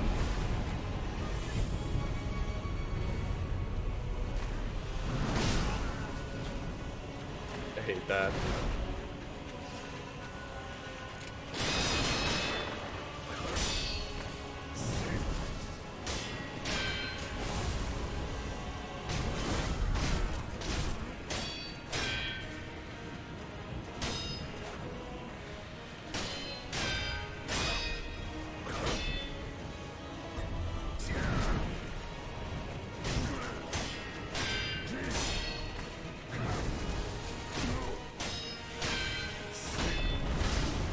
I didn't see it.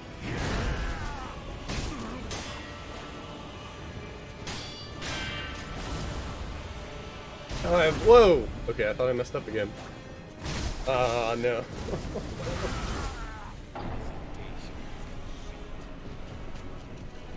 I used the starting weapon in Elden Ring for a good while, and there are things on the map that point you to the story boss, if that's all you want to do. You can completely ignore a good chunk of the map if you wanted to. Yeah, there's pros and cons to it. I just don't jive with the open world game design myself. But I get that that's a positive thing. What's up, Scarecrow? How are you? You caught me in the final challenge of Sekiro. I'm still not 100% sure, but I'm going to keep saying that because I think I am sure.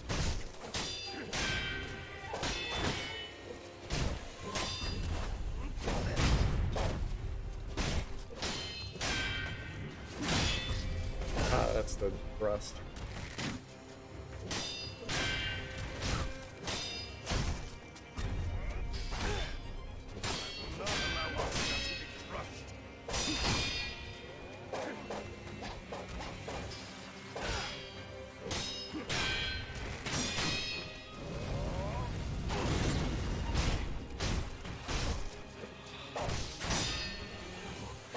Okay, I should have gone in faster, but that's okay. Whew. You were talking to the beard? I don't know if the beard speaks back. I'll be the translator. And then backhand. Got the backhand.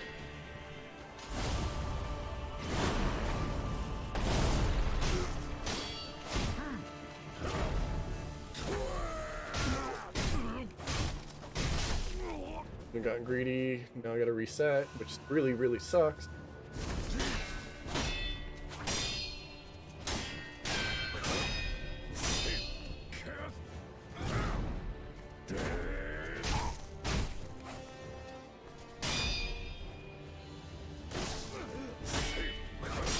Got the backhand.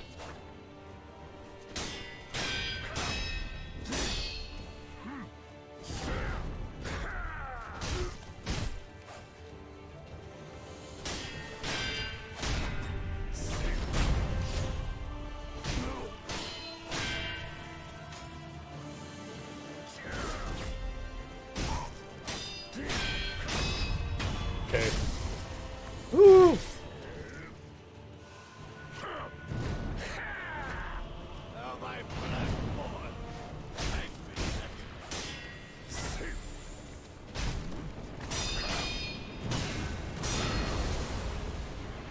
Let me up. Okay.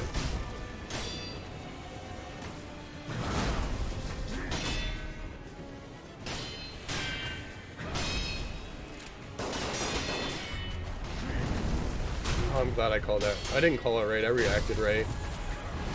Oh, no! And then his posture is back down to 0. This game sucks. I mean, it's good. It's good game design. Should have just tried to block. I'm never sidestepping that move again.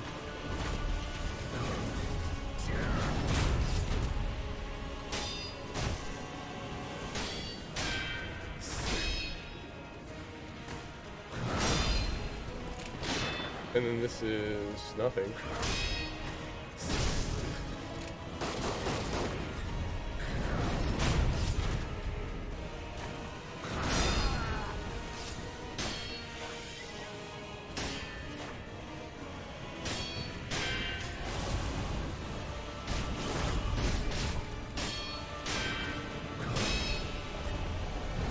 Whoa!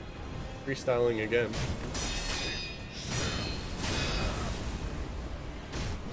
Alright, I'm getting his attacks down. Oh!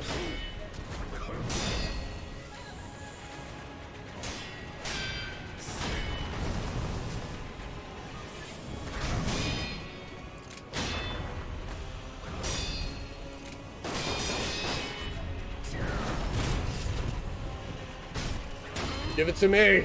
Okay, final phase. We'll just wait for lightning.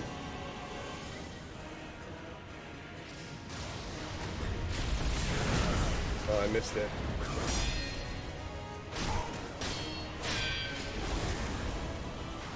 Woo.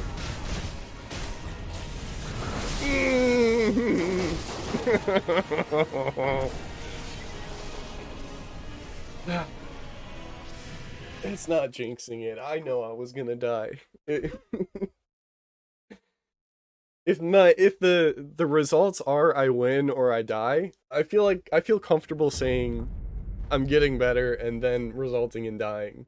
I'm still making progress, you know? I'm still in the hyperbolic time chamber. I just like not having to keep throwing myself at a brick wall in Elden Ring compared to other Souls games. See, I do. I'm fine with that. Shinobi of the Divine Air. We meet again. The less variables, the more I know, like, it's my player skill rather than, like, numbers. I feel really good about the second phase now, though. Yesterday, it was really confusing.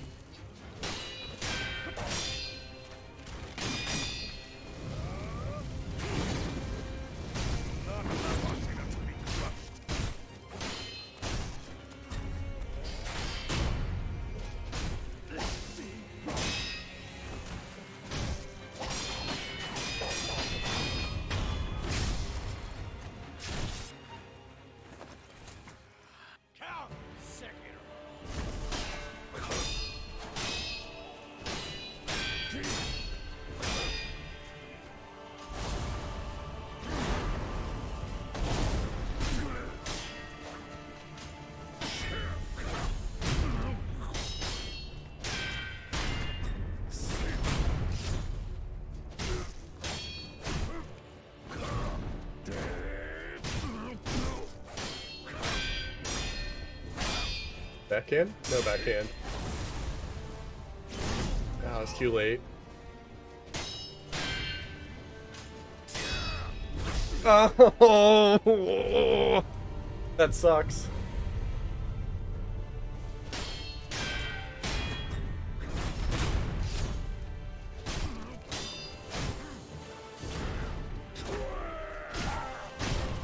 Okay. And I do get it back, so I'm good.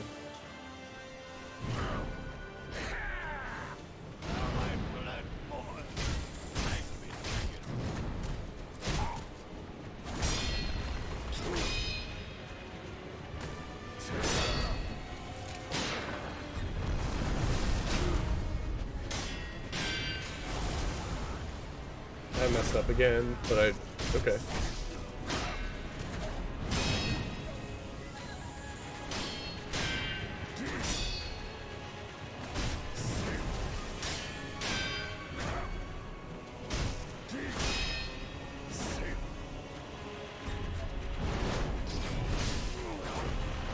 I hate this game.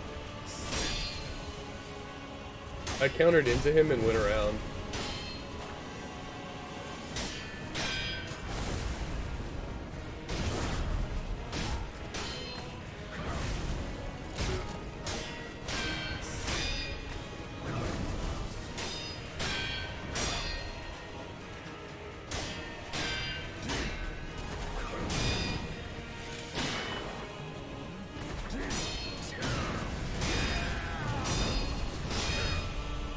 I tried to hit jump first.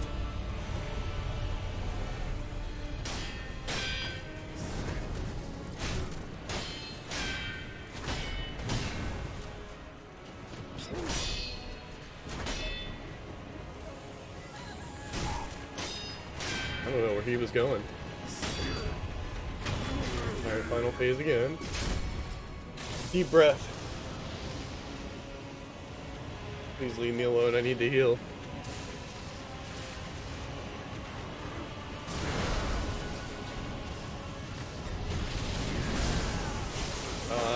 I don't understand how that shock works. Sometimes I'm too low to the ground, I think.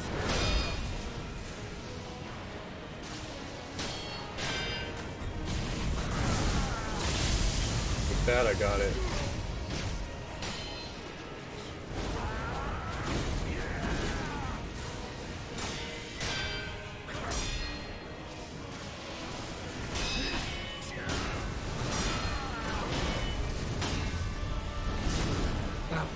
Man.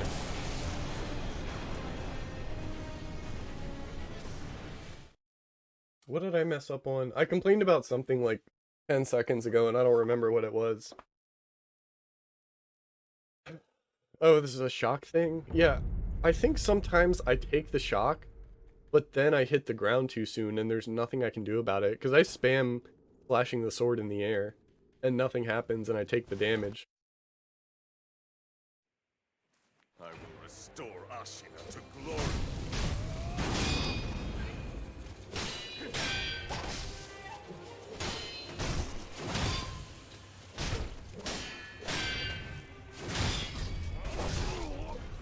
Why, dude? Chill out.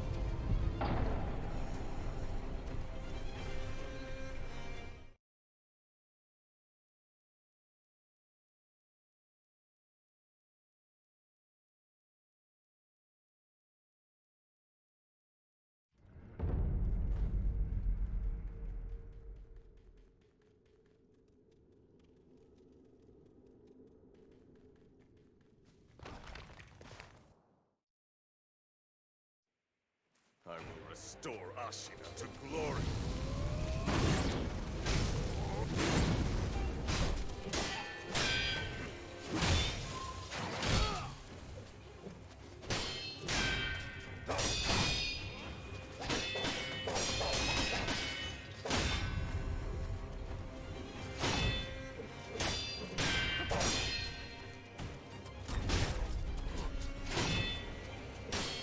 We're going off script here.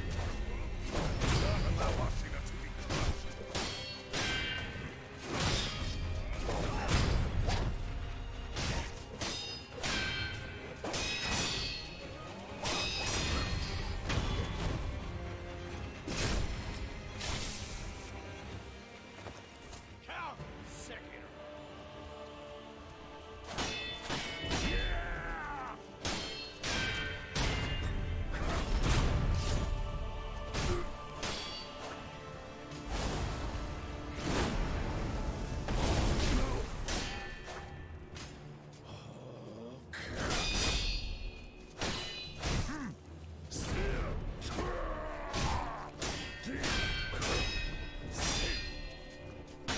it was the backhand.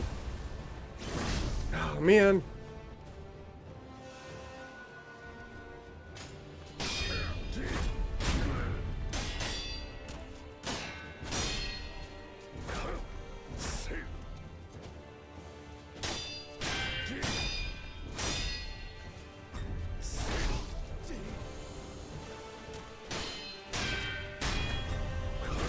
Thank you. Very polite of you.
Cut it out.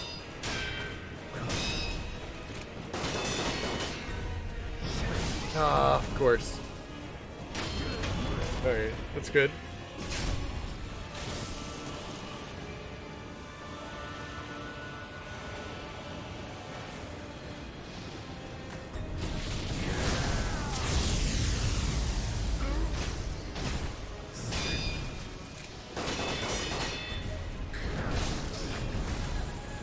Let me go. No.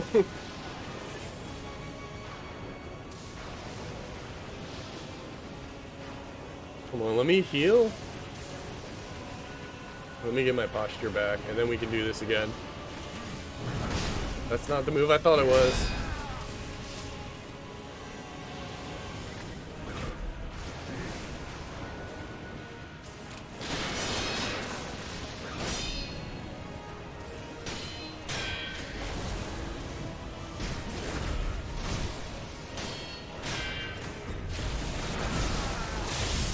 Okay.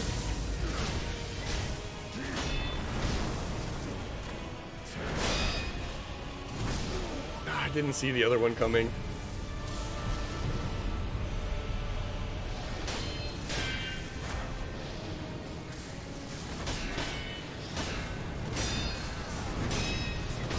I tried to block it, I did. I really did. I knew it was coming too. I feel like the sweating should be helping me play better.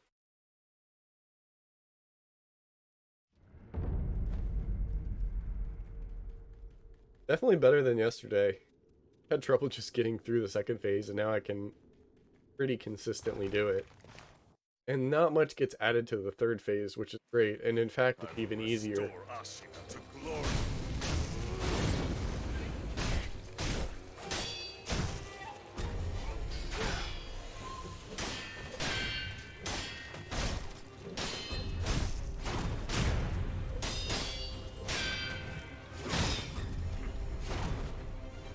Do not allow Ashina to be crushed.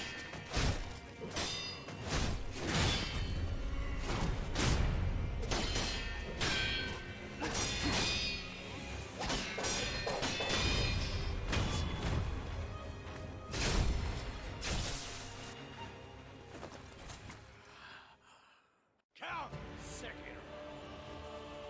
I will not come.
That is such an awful combo.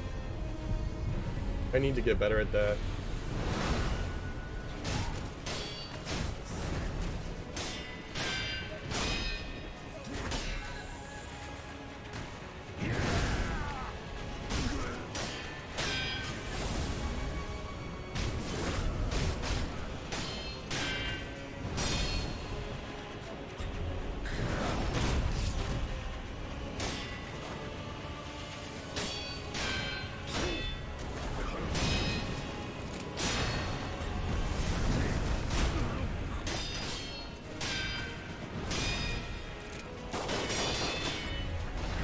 Oh, wrong one.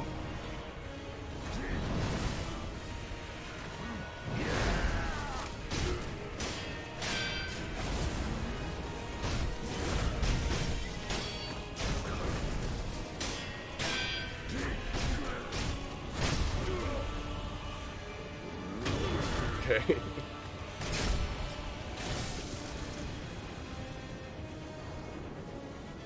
I'm running into the rock. Okay.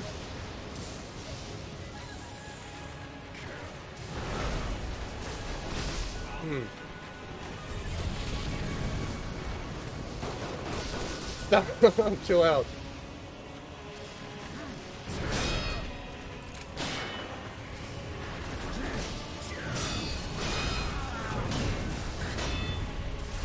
I keep getting caught staggered in that.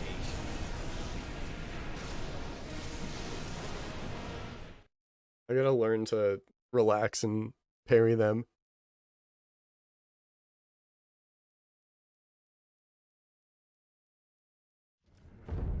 Whoa. That was weird.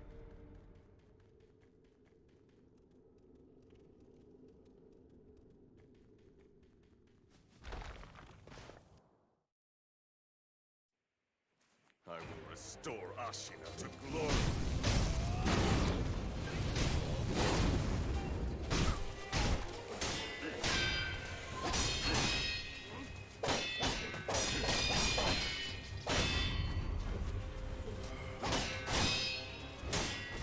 Not allow Ashina to be crushed.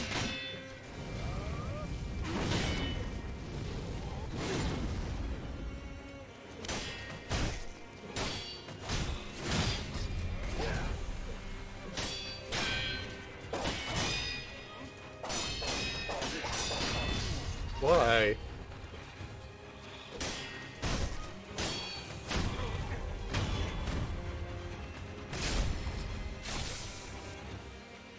Count Sekiro.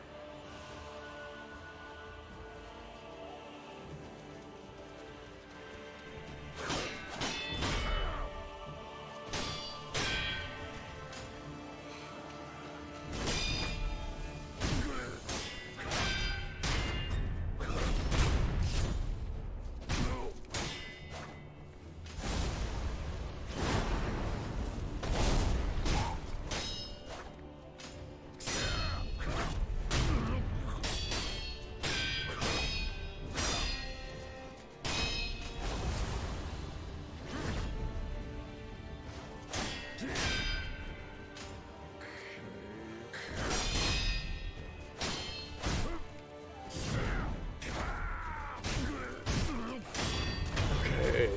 First phase done. And he's on the... Actually, no, I think he gives aggro. Yeah, he's got to get back toward the middle.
No.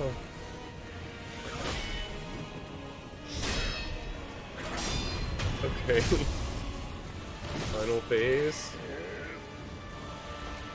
I just want time to heal. Even if it's a little bit.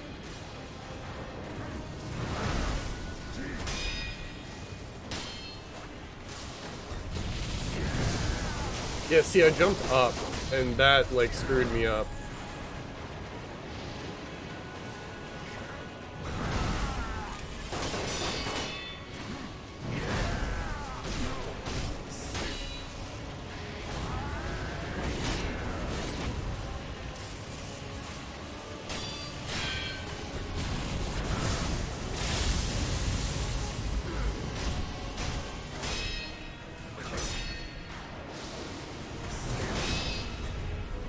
Ah, no.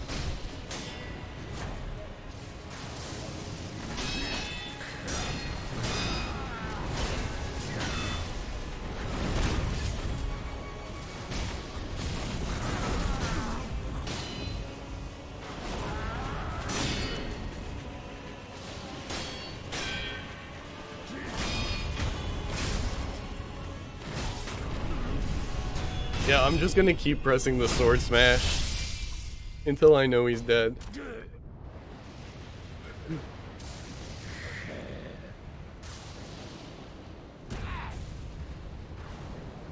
Good night, sweet prince. Do it!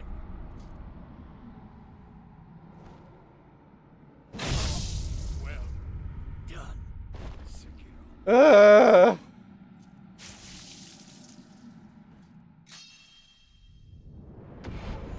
I beat my first Souls game.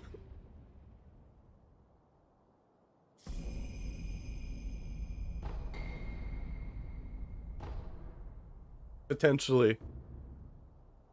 You have defeated many extraordinary foes who can now be faced in memory as a series of consecutive battles.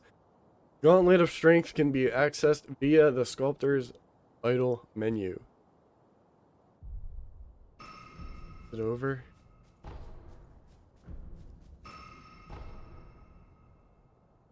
Press F to pay respects.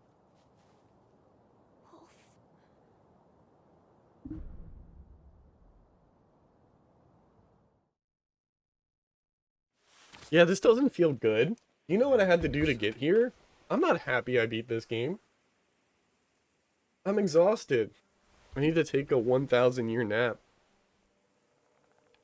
Take the dragon tears.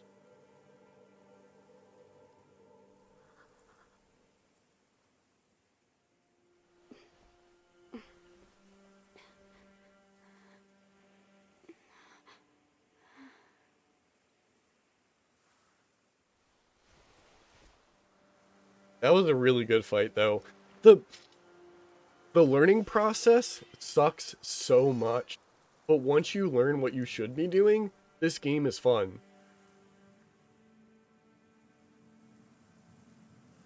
My sworn shinobi, now.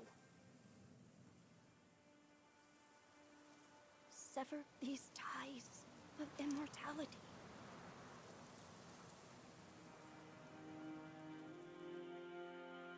Ooh.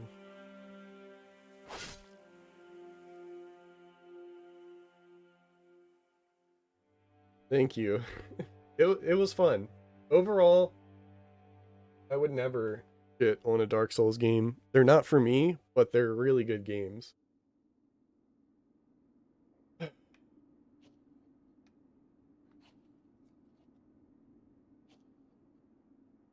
And I had fun, just to be clear.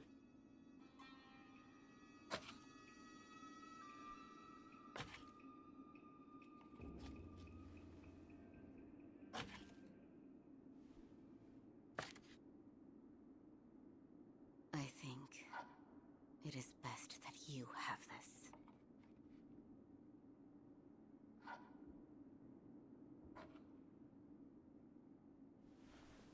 No doubt, the day will come. When a shinobi arrives, seeking strength. Are we sequel baiting? I would try Bloodborne. Going into this game, there were 2 Souls games I was interested in. Bloodborne and Sekiro. I've tried some of Dark Souls 1, and I just didn't like the level design. And then I tried 3, and I just didn't stick with it. But I do think that playing more of them, it obviously, like, it's not an accessible game from, like, a difficulty standpoint. But when you play more of them, the more correct expectation you have, making it easier to play more of them. So, like, for sure, like, that's why you see, like, with Elden Ring, I know people say it was, like, like, a pretty much perfect stellar game, but they said, like, it's a game for Dark Souls fans. Like, Dark Souls games are for Dark Souls fans. So, it's hard to get into them, but I do feel, even with myself personally, the more of them you play, the more you can learn to enjoy them. Bloodborne might come to PC. I hope so. I've actually been putting it off and hoping it gets either a PC or a PS5 release. I think Elden Ring is the most accessible of the Souls games, but definitely still, yeah. I've heard people say, like, Elden Ring is a game, like an open world game for Souls fans. Like, they're made for them at this point. Especially because you can have a sustainable market selling to Souls fans, because there's a ton of Souls games now. There's indie games doing the Souls-like, or just, like, selling their game based off difficulty. So, like, there's absolutely a market for it. But I like that too. I like that they know what their game is. They know who they're selling this game to. I think that's the best way to make games and art. Not for everyone. Hollow Knight's my favorite Souls game. That's a good one. I love me some Hollow Knight.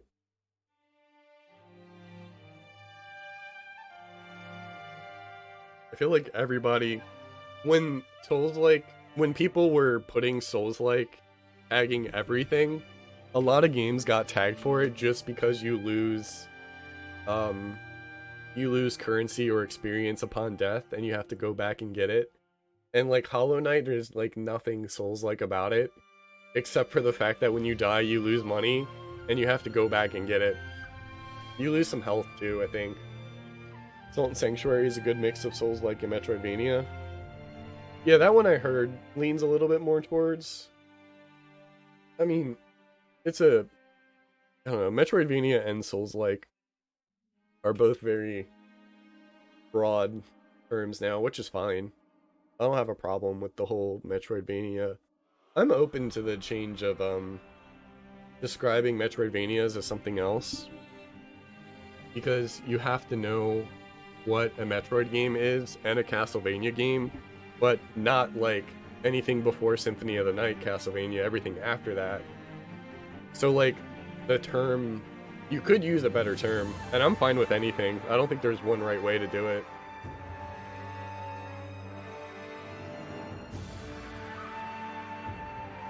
Yeah, I'm glad I played Sekiro, though. This has been really fun. I think my key points are... the verticality was not well done in this game. The game doesn't make it easy to learn, but the game is really rewarding, and when you do know what you're doing, that feeling is unrivaled. I was coming into this game thinking there were a little bit less RPG elements, which it's not like Dark Souls where you, like, distribute stat points and have multiple weapons to choose from, but it was still overwhelming with, like, the upgrade tree, all of the skill points and skill abilities, and all the items and setting that up. I was only really frustrated when two bosses, it was the Headless and it was something else. It was really just the Headless, like the two knights toward the end of the game don't really need an item or a specific strategy. But the Headless needed fear reducing items and the confetti. And I hated that that required it. It was like unlike any other fight, and it was just like a normal and boss enemy. There was one other thing. But it entered my head and it left my head. Finding the prosthetics was a little annoying because they gatekeep upgrades until you find all of them. And I went through more than half of the game without some of the early game equipment and just was locked out of upgrades, which was really annoying. But I do, like I said during the final fight, I do prefer that the combat is balanced with Sekiro's sword in mind. Like there's no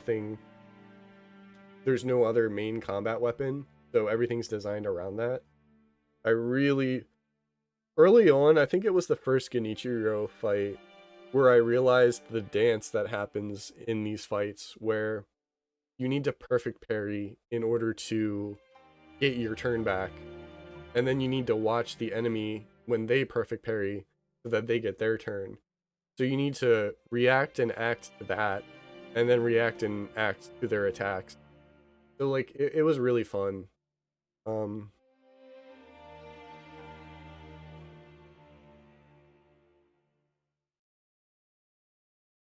Thanks for watching the video.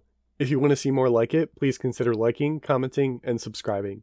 I also stream on Twitch at twitch.tv/RyanBeardy. Follow me on Twitter at RyanBeardy, and I have a Discord with the links below.